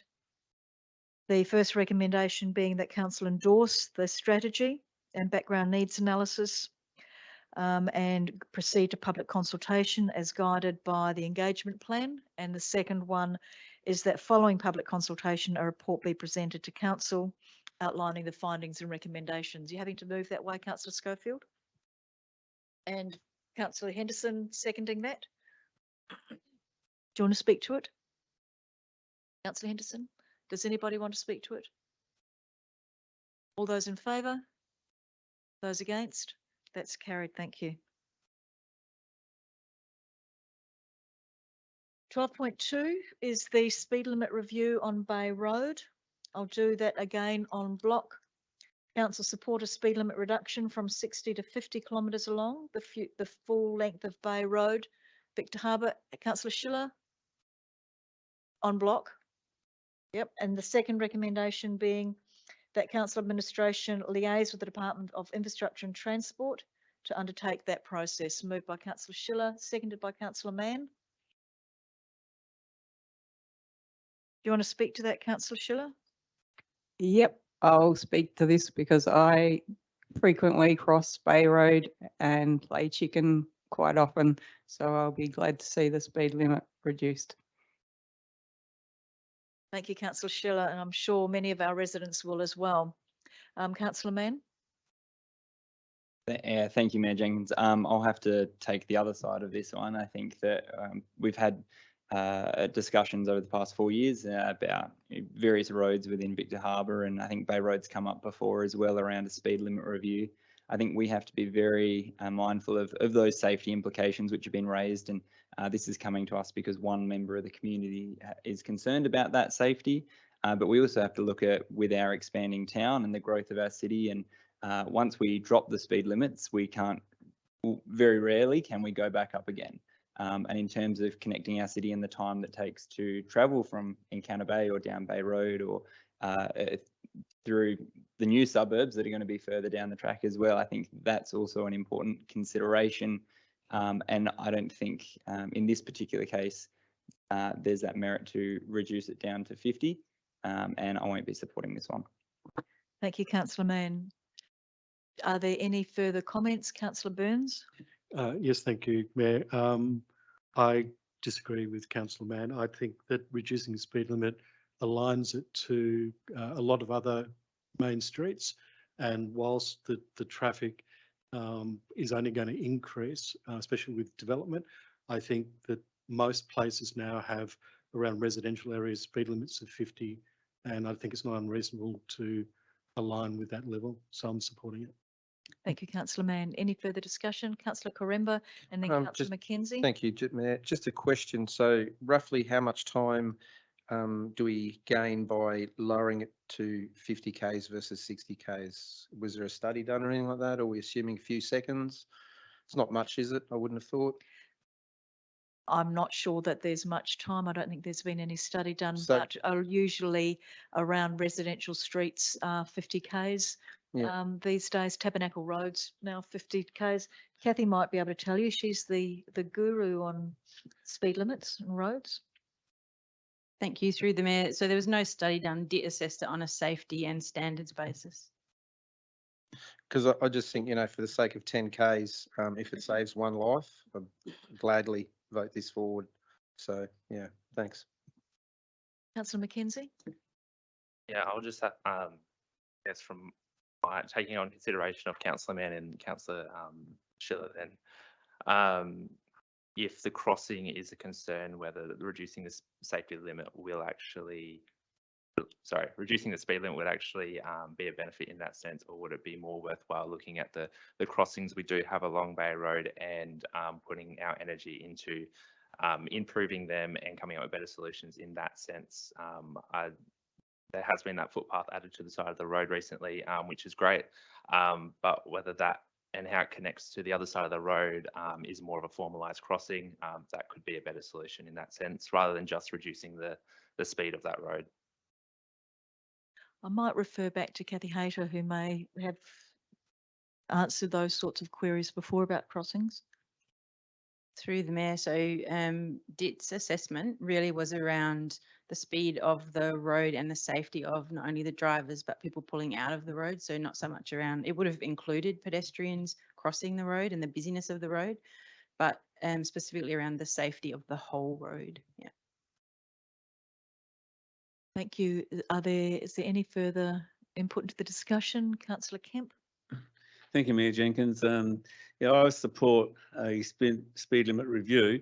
I digress a little bit, give you an analogy. We have all the speed limits under the road rules in Victor Harbour, 30, 40, 50, 60, 70, 80 k's an hour. So I think we need a bigger review than just the Bay Road one at the moment. But I do support this one because with a growing population, traffic because of congestion is lower than 60 k's anyway.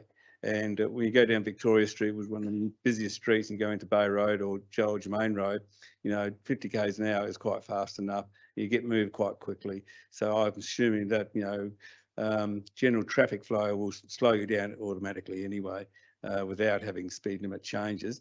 But I think moving to a 50k city area, I think is a good area that we start moving to for those reasons of people trying to access onto various roads, Bay Road, a lot of elderly people trying to cross roads to the hospital, etc., etc. Pedestrian crossings, there's lights, there's everything, but it's about controlling the speed. Yes, we can have a 50k speed limit. It doesn't mean that people drive at 50k's. They'll drive at what speed they want. But I think this is the right message we're sending to our community to make it safer. Thank you, Councillor Kemp. Is there any further input into the conversation, or does anyone have any questions? Councillor Schiller, would you like to close the debate with a rebuttal?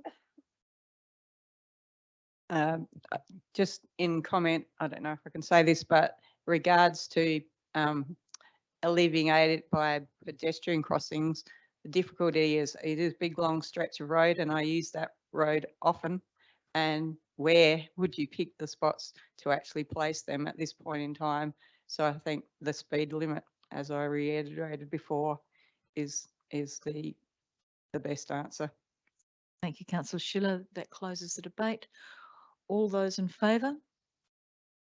Those against? That's carried. Thank you.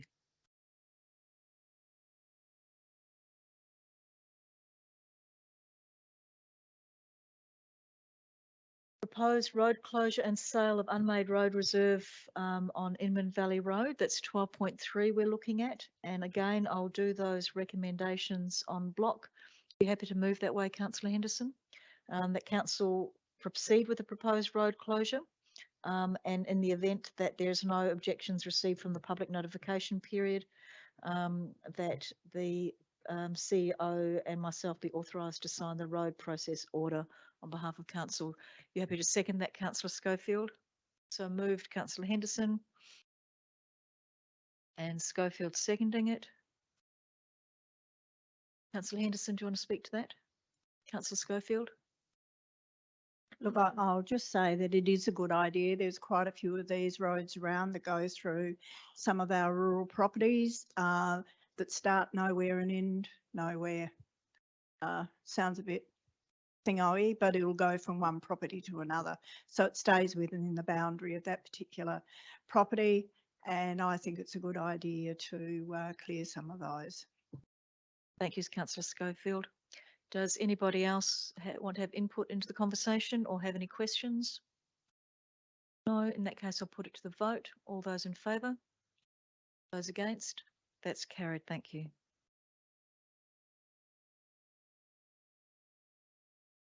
Item 12, the draft biodiversity and natural assets management plan, going off to community consultation. Councillor Henderson, are you happy to move that on block? That we go to community consultation and that a report be presented back to council. Does somebody want to second that? Councillor Schiller? Do you want to speak to that, Councillor Henderson?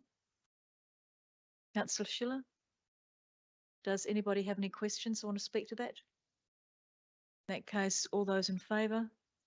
Those against? That's carried. Thank you. Item 12.5. Investigation for roundabout at Hindmarsh Road and Wattle Drive intersection.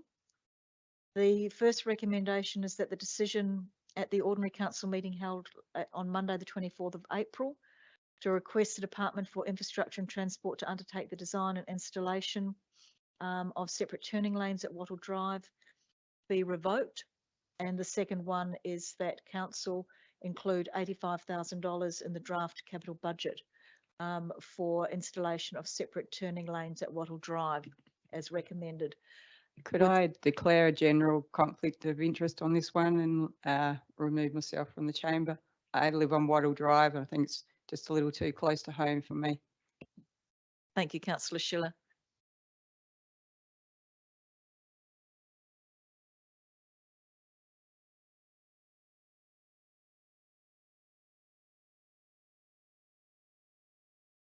Mayor Jenkins, could I please also declare a general conflict of interest as my in-laws live within McCracken, and I'll go join Councillor Schiller. By all means, Mr. Mann. Councillor Corimbo? I just have a question, which will make me work out whether I have a conflict or not. The 2 turning lanes, does that mean we have to acquire some of that land that's on the corner? No, it's No? not, no. Okay, that's no. fine. Thank you. I'll do that recommendation on block if you're happy with that. No, you'd rather have it separate.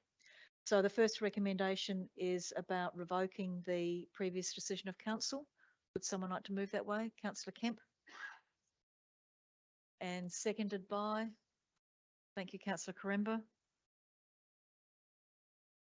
Do either of you want to speak to that?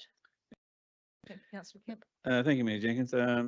One of the questions I'd like to ask about this recommendation number 1 is whether we can amend it to a degree where I think if you go back to the Department of Infrastructure and Transport and ask them to look at putting some slip lanes in High Marsh Road to allow vehicles out of Wattle Drive, turning right to go to Victor Harbour, they can get into a slip lane and wait until the traffic clears and then go that way. Instead of crossing 2 lanes at once, they can cross 1 lane and then sit there, and plus people coming down, turning right into Wattle Drive, be a slip lane there for them to wait as well. So I'm just...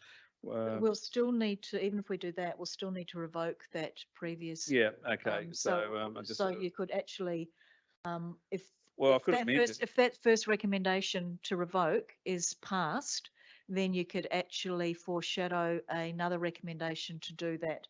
But we do need to revoke that first recommendation. Well, would my my amendment is to take out the decision to revoke that resolution, but just go to Infrastructure and Transport to undertake a design and installation of separated turning lanes at Wattle Drive as recommended as a multi-term option in 2020 High Marsh Road Traffic Investigation Report. So I'm just wondering, by making an amendment and taking out the revoking aspects of it, but we'll still go to DIT to see if they can do some turning lanes on High Marsh Road. Take out Wattle Drive because the next one covers Wattle Drive. Or is that going too far? I think that might be going too far, but I'll get some advice from the CEO. I think we still need to revoke the first one. Through the Mayor, we, for cleanliness, it's better, I would suggest, to revoke that motion, and we can, and we have engaged with DIT, but I would say a separate motion to look at those longer term solutions on for High Marsh Road. Okay, I'll continue with the revoking of this recommendation, and I'm going to highlight that I'll be putting a motion up for a future investigation by DIT. Thank you, Councillor Kemp. Councillor Corimbo, did you want to speak to this? No. Does anybody want to speak to this? No. All those in favour? Those against? That revocation has carried. Councillor Kemp, you foreshadowed a... Do you want to do number 2 first? So that council include $85,000 in the draft capital budget for the design and installation of separate turning lanes at Wattle Drive. Would someone like to move that way? Thank you, Councillor Henderson. And seconded by, I have a seconder there. Councillor Burns. Do either of you want to speak to that? Does anybody want to speak to that? All those in favour? Those against? That's carried. Thank you. Councillor Kemp, you foreshadowed another motion. Thank you, Mayor Jenkins. That council contact the Department of Infrastructure and Transport to undertake design and installation of separate turning lanes on High Marsh Road adjacent to Wattle Drive, basically.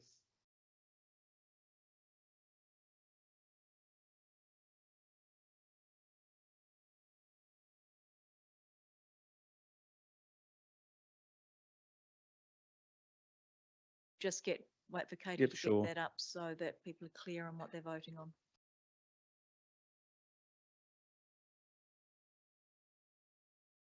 I can't see if that's a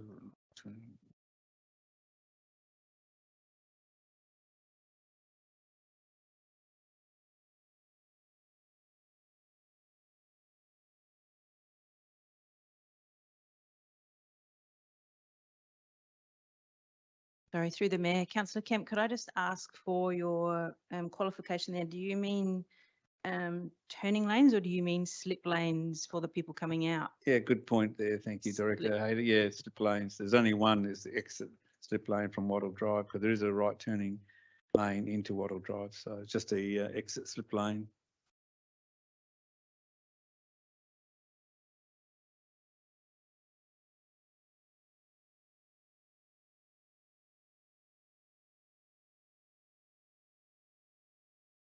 The council contracted to undertake the design and installation of an exit slip lane on Hindmarsh Road adjacent to Wattle Drive. Is that, are you happy with that? Do I have a second? That's right. Sorry. Sorry. As long as the CEO can understand it to implement it. If I can just actually change your word contact, can I change the word that council requested it, please? Thank you. Were you seconding that, Councillor Burns? Thank you. Councillor Kemp, would you like to speak to that? No, I think I've sort of said enough that having an exit slip lane out of Wattle Drive onto Hindmarsh Road turning right will give more safety for vehicle movement to access, especially busy periods. Thank you. Councillor Burns? Yes, thank you, Mayor. I agree. We need to look at both interim and long term, and I think both those options will help alleviate medium term some of the traffic issues they have. Thank you. Does anybody else have any input into the discussion? No. Councillor Kemp, I'm not sure there's any rebuttal there. All those in favour? Those against? That's carried. Thank you very much. If we could let Councillor Schiller and Councillor Mann back in, that would be great. Thank you, Michelle.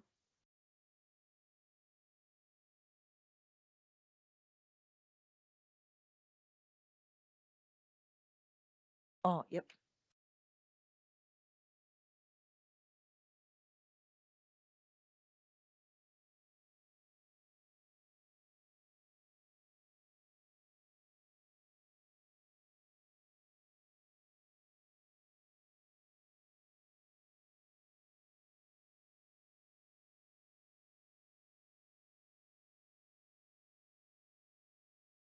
And I just highlight to members in this recommendation, we're now looking at 12.6, the mobile food vendor request for the Hotel Crown. The recommendation, the third line in it, council grants the permit for 5th of June 2023 to 23rd of June 2023 to operate in 2 car parks. So that should be added. You'll see that on the screen, it's been added, but it may not be in your agenda. So in 2 car parks on the northern side. So can I have a mover for that? Thank you, Councillor Schiller. And Councillor Burns seconding that. Councillor Schiller, do you want to speak to that? I think under these circumstances where the Hotel Crown is having to remodel their kitchen, any other circumstance would be different, but to allow this business to still function during that time, it's a great idea for council to approve of this. Thank you, Councillor Schiller. Councillor Burns? Thank you, Mayor. I had some initial concerns that it was not complying with the mobile food vendor policy, but for the same reasons that the councillor has just raised. I also see this as unique situation and not setting a precedent, so I'm happy to support it. Thank you. Does anybody else have any input into the discussion? Councillor Karembo? Yeah, I think it's the least we can do. See, while they're renovating, they can do this, and it's unfortunate that they weren't allowed to do their alfresco dining area, which I think would have been a great asset. But yeah, I would definitely support them having their food vending ban there. Thank you.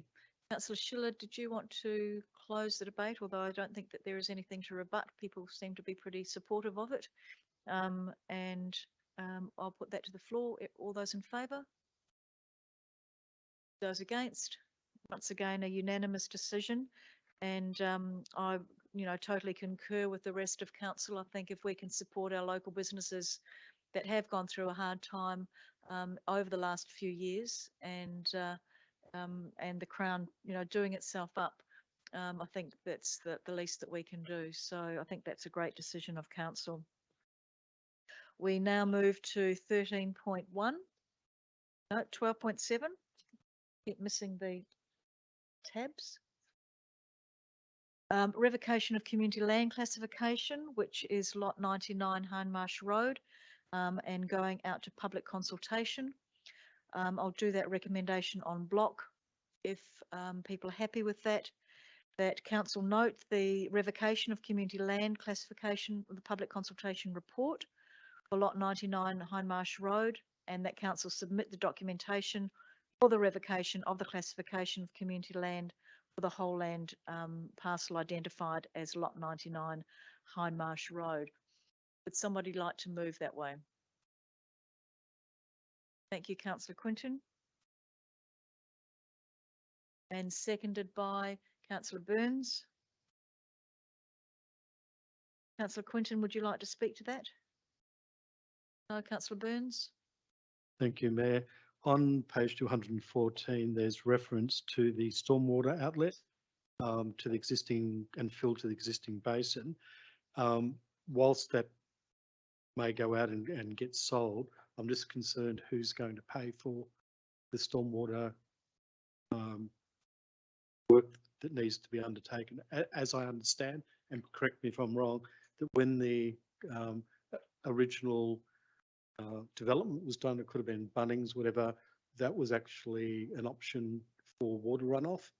And with the furniture store, there was 250 metres of land that was acquired, but was still retaining that water runoff.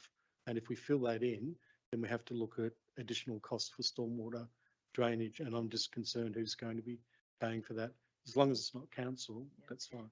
Perhaps Director Hayter, Kathy, can you answer that? Thank you, through the Mayor. So that the reason that the drainage there, the stormwater detention basin is there, is because the stormwater will be taken out from that site down to Yandra Terrace, and that will manage all of the stormwater, and then that stormwater basin can be filled in.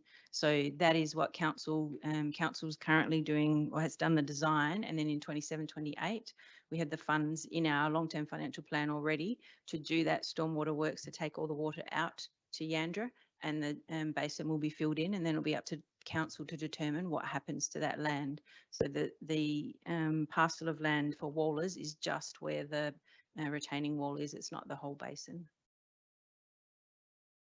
We need, like, if you don't fill it in, what wasn't there in the original design where the water would actually run off, it would go down into that holding area and then run off. Why do you need to actually do more drainage work there? Through the Mayor, the idea is that the stormwater will run down and out to sea through Yandra Terrace. So rather than just hold it there, the stormwater, it'll connect into the stormwater network and take all of that stormwater down out to Yandra. Okay. Okay. Thank you. Is there any further input into the discussion, or does anyone have any questions? Councillor Karimba? Yeah, I just have a question. In the feedback received, one ratepayer stated should not be disposed of for less than 100,000. Developers knew they needed the land appropriation by stealth. Is there any truth to that statement? None at all? I'm just there. It was an interesting statement. And are we getting, like a fair amount of money for it, or? It's not for sale. It's not for sale? It's not. No? So, We just, so she's, my understanding is that we're looking at changing the land classification yeah, to the revocation of the classification of community land for the whole parcel identified. So it's Right. not, we're just changing the land classification in the yeah, future. so I was just asking, Yep. like In the where they future, got that idea from. we might possibly, I like don't know. we might want to sell it, but that's Yep. a separate, Okay, that'll come to thank council. you. That's correct. I would say, that's right. There was a small slither of the land we did sell to Wallers. Yeah, Yes. but this isn't. This is not the No. sale. Any further discussion, Councillor Kemp? I sort of read the report, but I'm still a bit confused as to why we're revoking this back to commercial title, I suppose, not keeping it as community title, because we may want to keep that as a reserve. Once we do the stormwater works, we could keep it as a lovely reserve for the community to keep as community land. So I'm just wondering, is administration aware of some future development that may go on that piece of parcel? That's why it needs to be commercial titled now. I don't understand why we're going down that path for the rest of it. I understand the Wallers one, but not this one. Thank you. Through the mayor, it actually wasn't classified as community land. It's on its title. It has reserve, the whole parcel of, and the Land Titles Office, you might remember from January report, the Lands Titles Office has advised us that we need to revoke the whole parcel so that we can sell off the land to Wallers. The remaining part of the land, council can determine if it wants to keep it as a reserve. Council can determine whatever it wants to do with that parcel. It hasn't made any decision yet about that. Any further questions or discussion? Councillor Quinton, did you want to close the debate? Put this to the floor. All those in favour? Those against? That's carried. Thank you.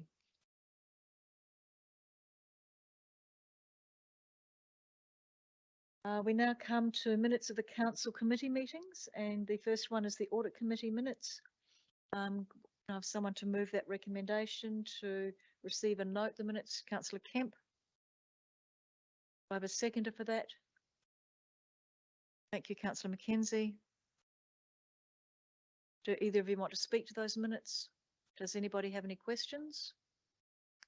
I'll put that to the floor. All those in favour? Those against? That's carried. Thank you.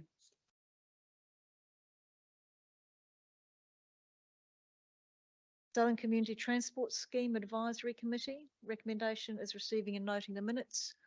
Moving Councillor Henderson.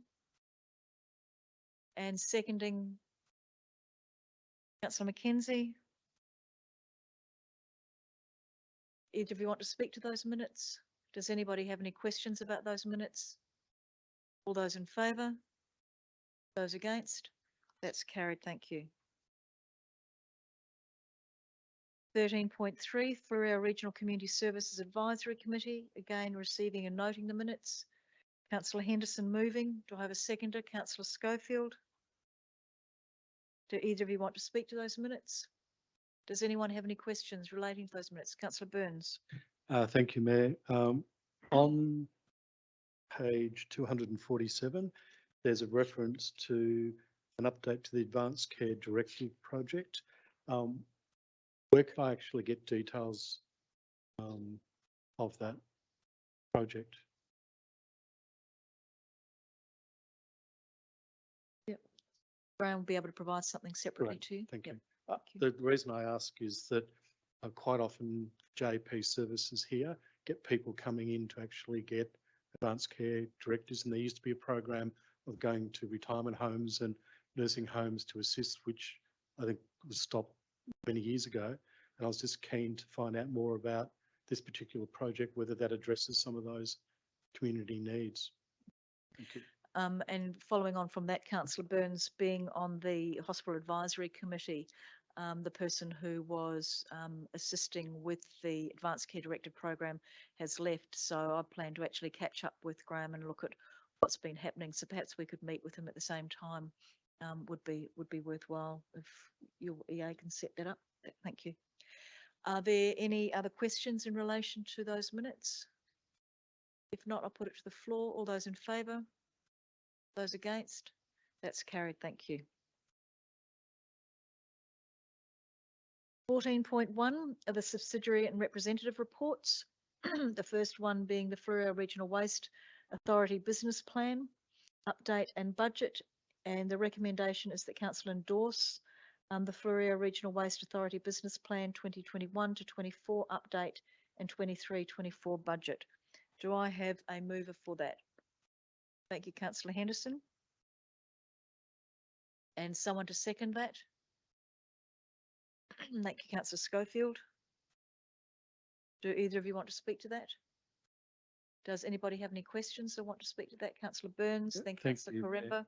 On page 250, part of the justification for the increase in the contributions by councils, they were talking about there's an increase in waste volumes.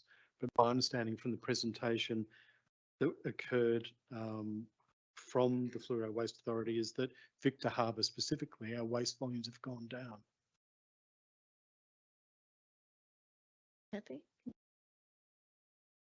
Thank you. Through the Mayor, I'll check the presentation, Councillor Burns, but I think our waste has gone up, our hard waste has gone, our general waste has gone up, but our FOGO and our recycling has gone, well, all have No. gone up actually. I don't think our waste to landfill has gone down. I think it's actually gone up.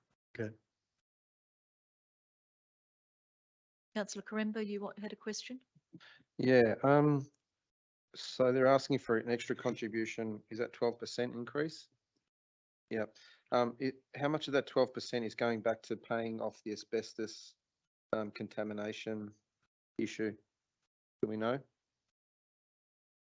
Kathy, can you respond to that one? Kelly? If you give us a moment, we'll find out. Sure.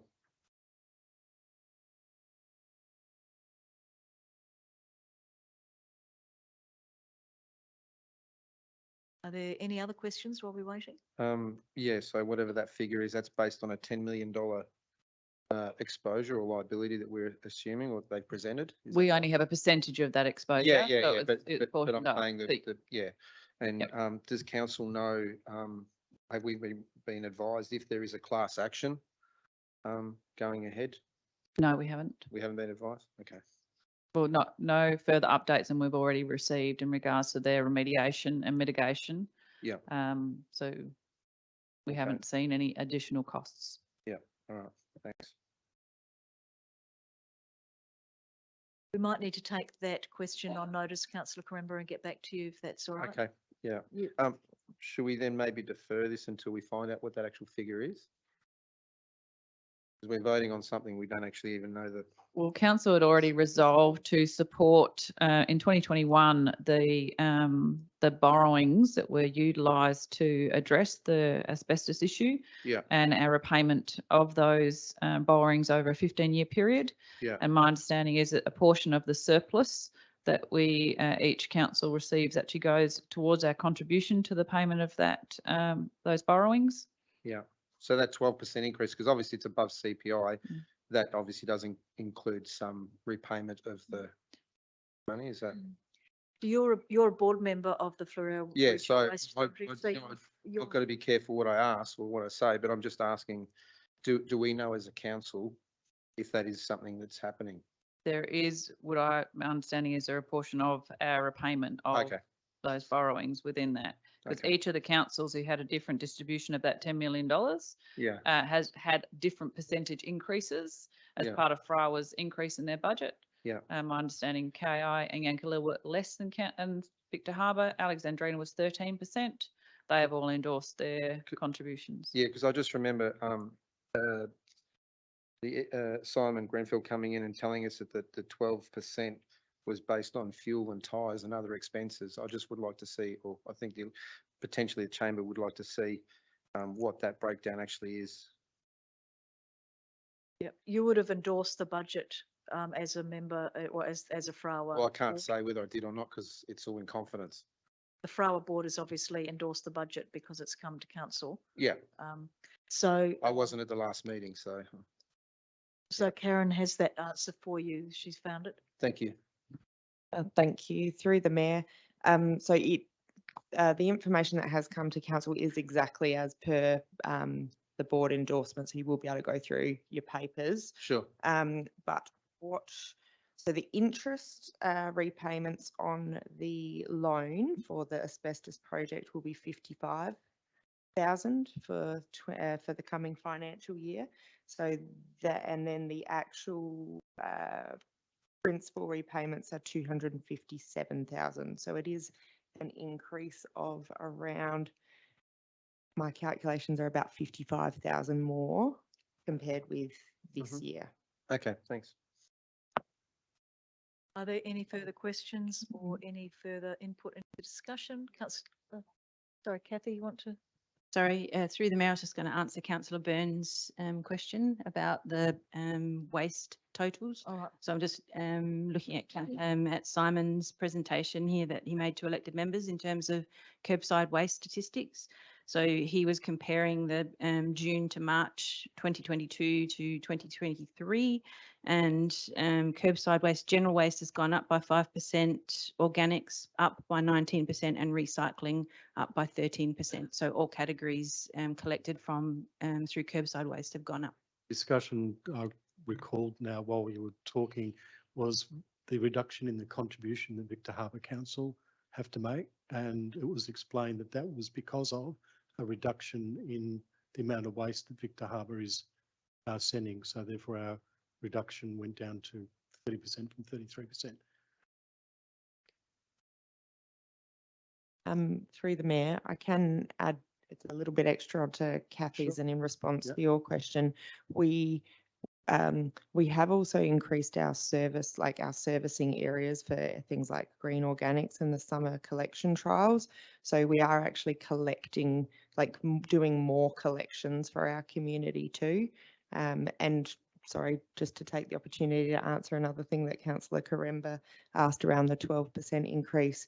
You are right, Councillor Karemba, it is related to fuel and those sorts of costs that have gone up well above CPI for the type of industry that Frawa, of course, is, who rely heavily on things like fuel, but also on those increased waste volumes and collection cycles.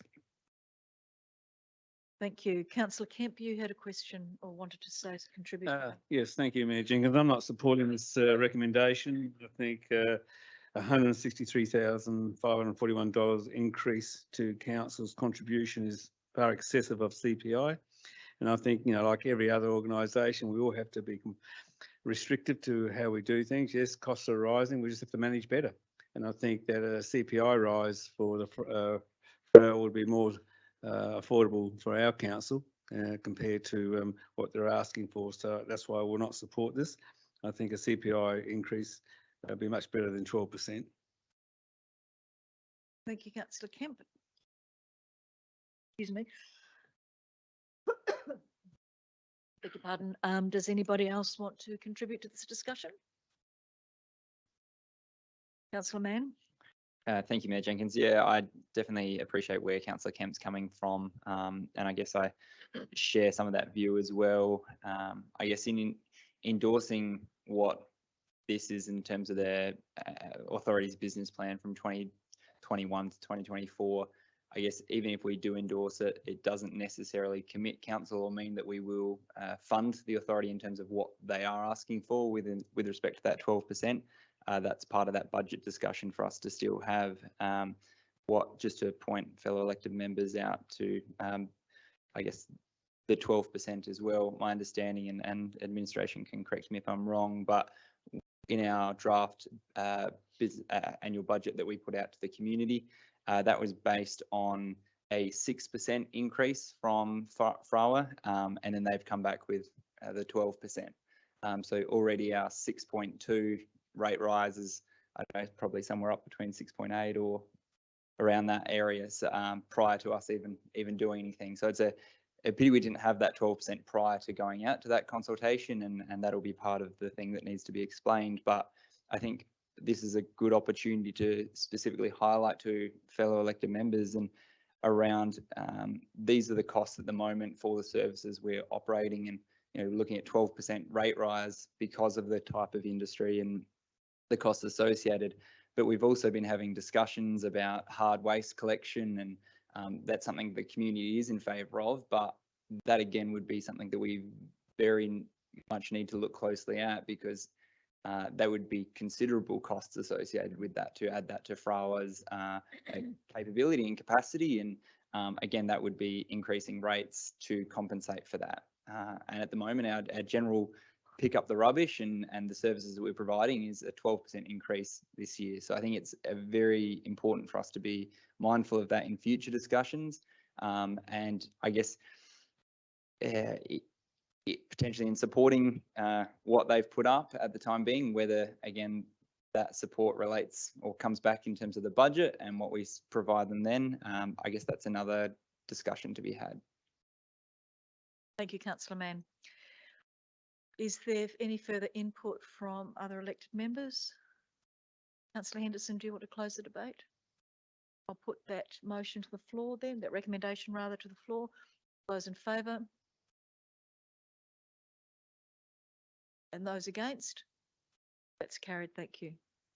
We can now move to 14.2, Fleurieu Regional Aquatic Centre 3-year business plan and draft budget. And the recommendation is that council approves the Fleurieu Regional Aquatic Centre's 3-year business plan and draft budget. Would someone like to move that way? Thank you, Councillor Schiller. And seconded by Councillor Henderson. Councillor Schiller, would you like to speak to this? Just that I think Steve Mathewson gave us a good comprehensive explanation of how things are going at the Fleurieu Aquatic Centre at our information session a few weeks ago.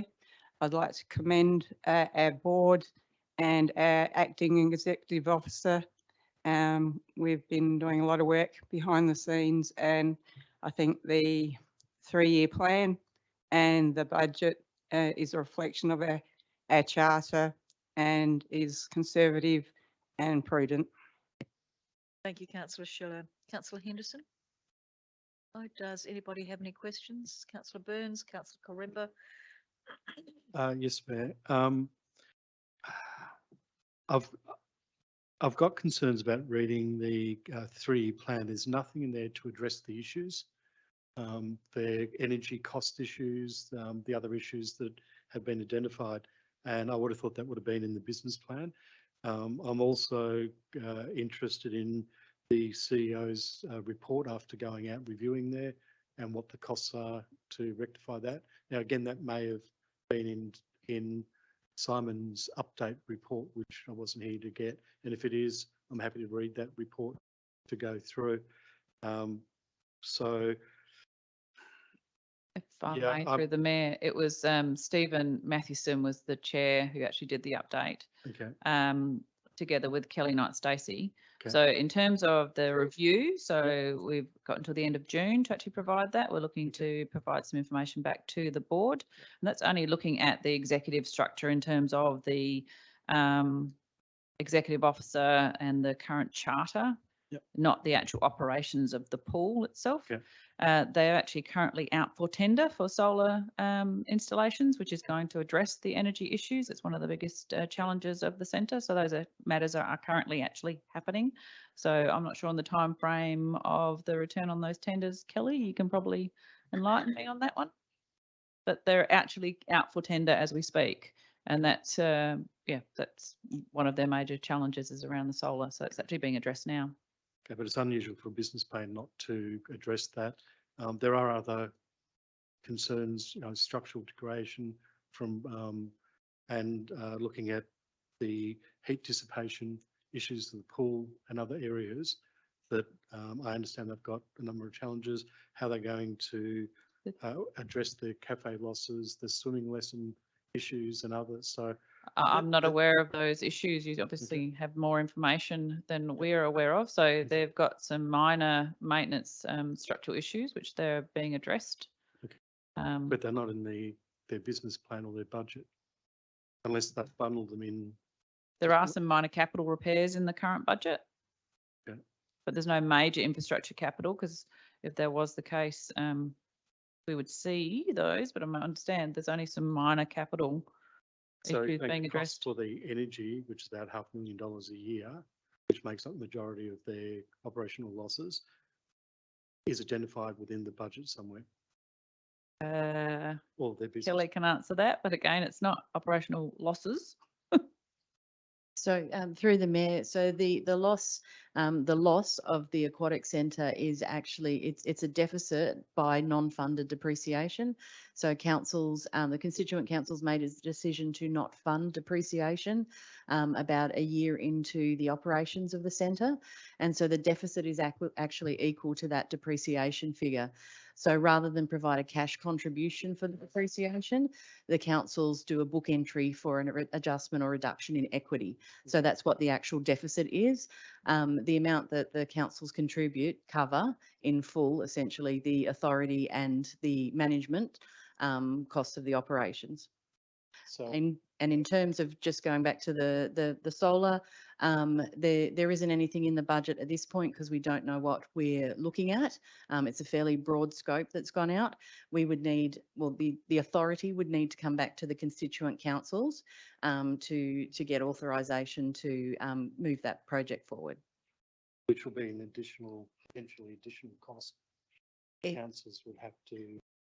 Not necessarily. So it would be the most likely outcome would be that the authority would take out borrowings itself as well as look for grants. And so it would come through to councils in a portion of those interest repayments on any borrowings, but it wouldn't be a direct cost to council for the whole amount. Good, thank you.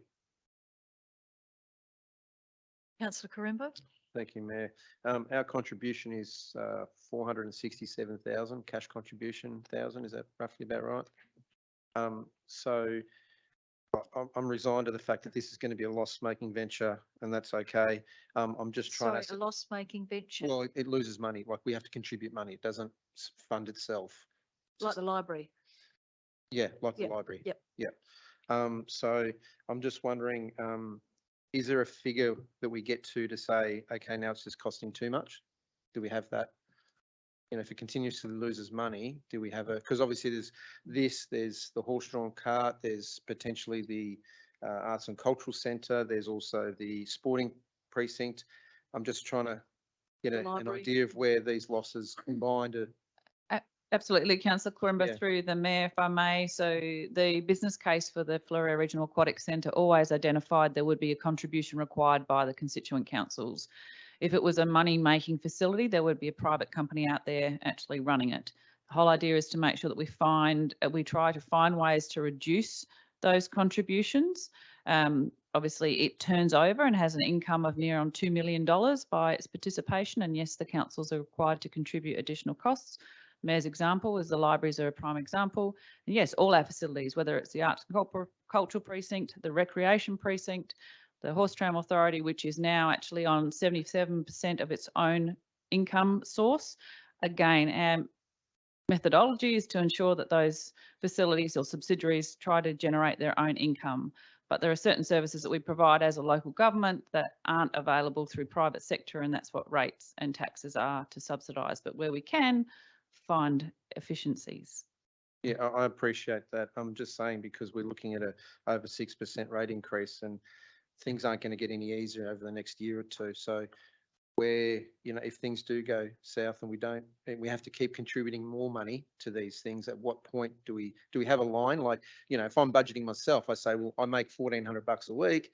This is how much. And when I don't have that money, I have to get rid of Netflix or get rid of this or get rid of that. So I'm just asking, That is to a put decision. it simplistic, I'm just trying to No, ask. absolutely. And that's a decision for this chamber to have a look at its level of service and what it can afford to do going forward. We only have considering we have quite a small ratepayer base for a very, a city or a community that likes to have services and support.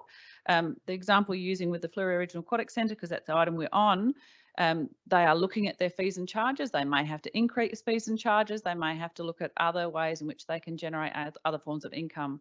The review that we are doing has actually looked at some of those things, and it's actually looking at the management authorities about other ways they can actually generate or find other business opportunities to have other forms of income to subsidise those ongoing or increasing costs. But the business case always identified we would provide some form of contribution. But you will, as a chamber, have to look in the future about what your levels of services are, because we can't do everything for everyone. Yeah, and I appreciate that, and I totally get that. Just because I know, and I believe, correct me if I'm wrong, but I think Alexandrina Council are actually going to go to the community and ask them what services they're willing to lose because their rates are too high. So yeah, I'm not aware of that. That may be the case, and that's what a service level review. Okay. If you were to look at changing your services under the Act, you're required to go out and consult with your community and go, what are you prepared to reduce? Yeah. Okay. Thank you. Are there any further questions or any further commentary, councillor Kemp? Thank you. Just a clarification on the funding model. We talk about that we contribute 738,477, an increase of 13,536. Basically, which is 1.9-point variance, which is quite good actually. Well done to the board for keeping the costs down. But holistically over the whole lot, our $738,477 made up of cash contribution. It also has 271,300 in equity, which we raise rates on to pay into our depreciation as in our own council. So we raise that amount of money out of the aquatic centre, but put into our depreciation capital cost. Is that correct? Kelly? So through the Mayor, so we do cover the full amount, the 738,477 from rates. It essentially hits one of our operating expense lines as a cash contribution, and then the equity adjustment goes against that as well. So it's not our depreciation, it's a contribution to the authority's depreciation, which is not cash funded. Which, okay, but it is, we do put a journal comment, we call it a accrual statement in our budget that we capture that money under our budget, not the FRACA. Through the chair, so it would hit both sets of financial statements, but in different ways. Yeah. Okay. So yes, it hits ours as an expense, and it will hit their statements as partially an income and a adjustment to their depreciation and equity. So just the final question, I guess, trying to see a holistic view of the operating costs, the expenditure to the community as a whole. So with those two council contribution, which makes 1,476,954, plus the depreciation cost, which is not covered as a deficit. So it's costing the community $2,019,555. Would you agree with that, or have I sort of added those figures up wrong? Through the Mayor, sorry, Councillor Kemp, I get where you're coming from now. The 738 per council includes our cash contribution as well as our equity contribution. So that's the total amount of each council's contribution, whether it be cash or equity. Does that make sense? Yeah, but as a total for the community cost, because the FRACA doesn't fund their depreciation, so that is a liability, is it not?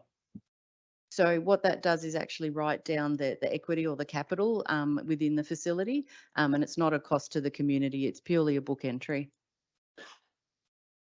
Thank you. I do have the CEO's just pointed out to me, Councillor Burns. Sorry, you finished, Councillor Kemp? Yep. Councillor Burns, on page 281, where it's got stewardship, under actions, engage specialist resources to scope and deliver energy efficiency projects 2022 to 2014. And then under measures, solar project is delivered and energy cost saving realised. So that's where the solar comes into that plan. No problem. Are there any further questions or commentary in relation to that recommendation? If not, I'll put it to the, Councillor Schiller, would you like to close the debate? No, I'll put it to the floor. All those in favour? Those against?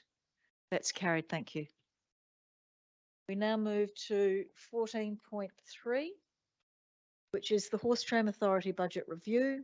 Recommendation, Council Receiver noted. Would somebody like to move that? Thank you, Councillor Schofield. And seconding it, Councillor Burns. Councillor Schofield, would you like to speak to that? No, Councillor Burns? Yes, just wanting to commend the Horse and Tram management team and probably especially Councillor Schofield for the effort in reducing the costs of the operation. I would love to see a remediation plan over the next financial year, but again, they are actively working to reduce the dependency on council, and I would love to see that flow through to every other subsidiary that the council's involved in as well. Thank you, Councillor Burns. It's nice to see their stable is now going up, and I'm sure that that value add will also assist reducing It those was the costs first as thing I well. checked when I got back tonight, that had actually started. Yeah. That's lovely. Does anybody else have anything that they would like to add to that? If not, I'll put it to the Councillor Corimba. Sorry, I just had a question and maybe councillor may be able to explain to me this. So we're including horse massage in there's a surplus at $72,000 and authority also included, can't even pronounce that, for use for horse massage, is that? Karen Rokaczynski may be able to answer that for you. Thank you. Through the Mayor. So obviously one of the key objectives of the Horse Tram Authority is to maintain the health and well-being of the horses. They are using their physicality as part of their daily working. So maintaining horse health and well-being is quite a crucial part of their business plan as an authority. And while I claim to have no expertise in equissage equipment, I am told that it's quite an essential piece to keep the horses in tip-top shape. Okay. I thought they were draft horses, so sorry. Yeah, okay, thanks. They're Clydesdales, very sensitive. And they've all got their personalities, haven't they, Carol? Are there any further questions or any further commentary? I'll now put back to the floor. Oh, you want to close the debate, Carol? Just make sure that it's a rebuttal rather than introducing any further information.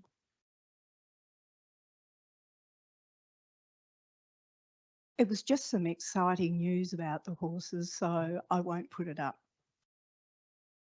I'll let you, once we've voted on it, I'll ask you what it is. We'll vote on that motion now. All those in favour? Those against? That's carried, thank you. I'll give you a minute to tell us your exciting news. Thank you. Look, just at the weekend, our staff took the horses to Arena to the heavy horses competition. I'm really pleased to say that Murray came a fourth plus a first, and little Leo, who is only a 4-year-old in training, won 2 blue medals. So it does show that the care that our staff give the horses are actually showing that they're in good condition and they're up equally with the best in South Australia and Australia. Well done. I'm sure we send our congratulations. I'm coming back as a Clydesdale. So you're coming back as a client. I know those massages. Yes, if you could pass on our congratulations to the horse-drawn tram team. I'm sure everybody wishes them well, and the horses as well. We now move on to the Horse Tram Authority revised operating and capital budget. Would somebody like to move that recommendation? Thank you, Councillor Burns. And seconding that, Councillor Schofield. Would you like to speak to that, Councillor Burns? Yes, only that I'd like to again see a continuation of the efforts that have been put in to reduce the contribution of council and again use the horse and tram as an example to the other subsidiaries that it can be done no matter what the challenges are. Thank you. Councillor Schofield, do you want to speak to that? Does anybody want to have any input into that discussion? Thank you, Councillor Kemp. Thank you, Mayor Jenkins. Look, it has been a long time coming with the Horse Tram Authority through what it's been through over the few 5-6 years I've been involved in council, and it's great to see that the board now is starting to get ahead of its game by reducing the council contribution, because if council didn't contribute, it would be a $365,000 deficit. But because we're contributing and the Horse Tram Authority is working hard to reduce that contribution, so that's a good thing. So if we put it in the context of a deficit, they're reducing their deficit, which is what we want, and they're doing a good job at it. So hopefully wish them the best with the VIP project, and that will hopefully reduce the contributions by council in the future. Thank you, councillor Kemp. Any further discussion? If not, I'll put it to the chamber. There's no rebuttal really, and that is there, councillor Burns. I'll put that back to the chamber. All those in favour? Those against? That's carried. Thank you very much.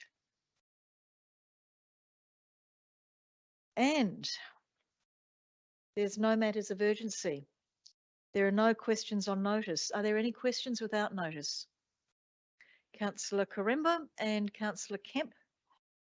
Thank you, Councillor Mayor. As shown, as a few elected members, I think everybody's received emails.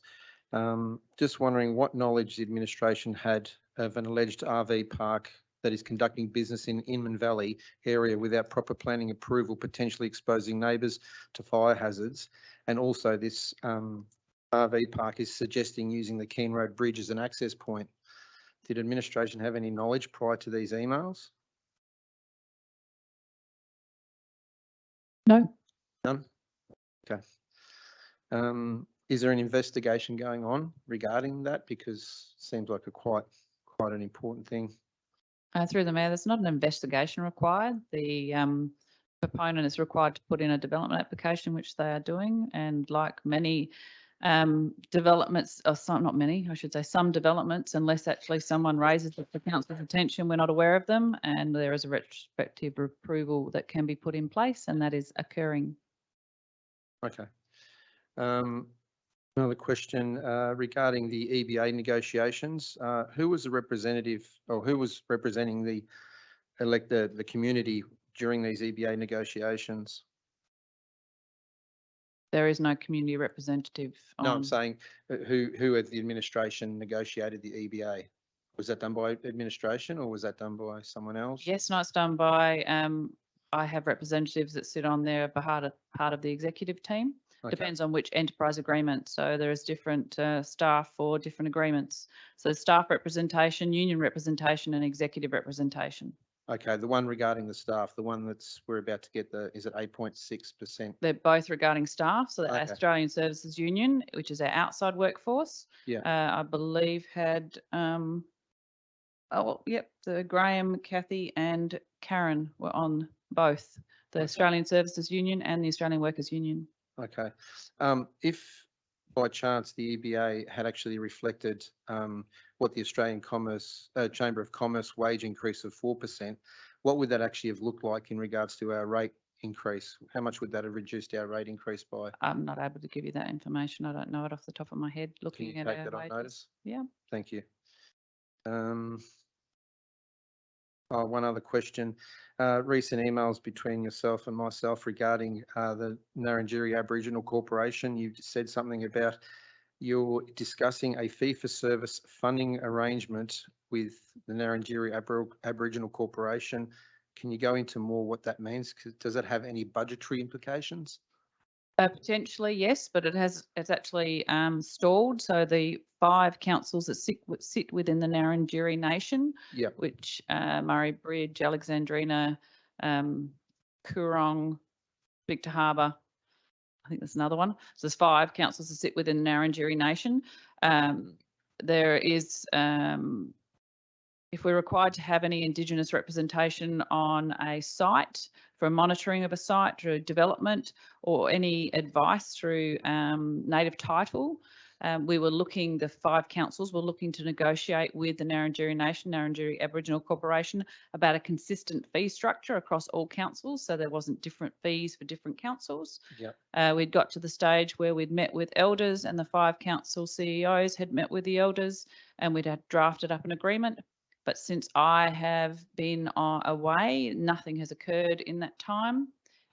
So we're still progressing that. It's So still this is going to be brought back to the chamber? Yes, it will be once it's finalised. But what we were trying to do was look at a consistent approach to any services or fee structure that would be administered between the Narrandjeri Aboriginal Corporation and the councils. Okay, thank you. I presume that's similar to RDA and the contributions that we make to RDA and other organisations that that give us information. Yep. Thank you. Are there any other questions on notice, without notice rather? Councillor Kemp?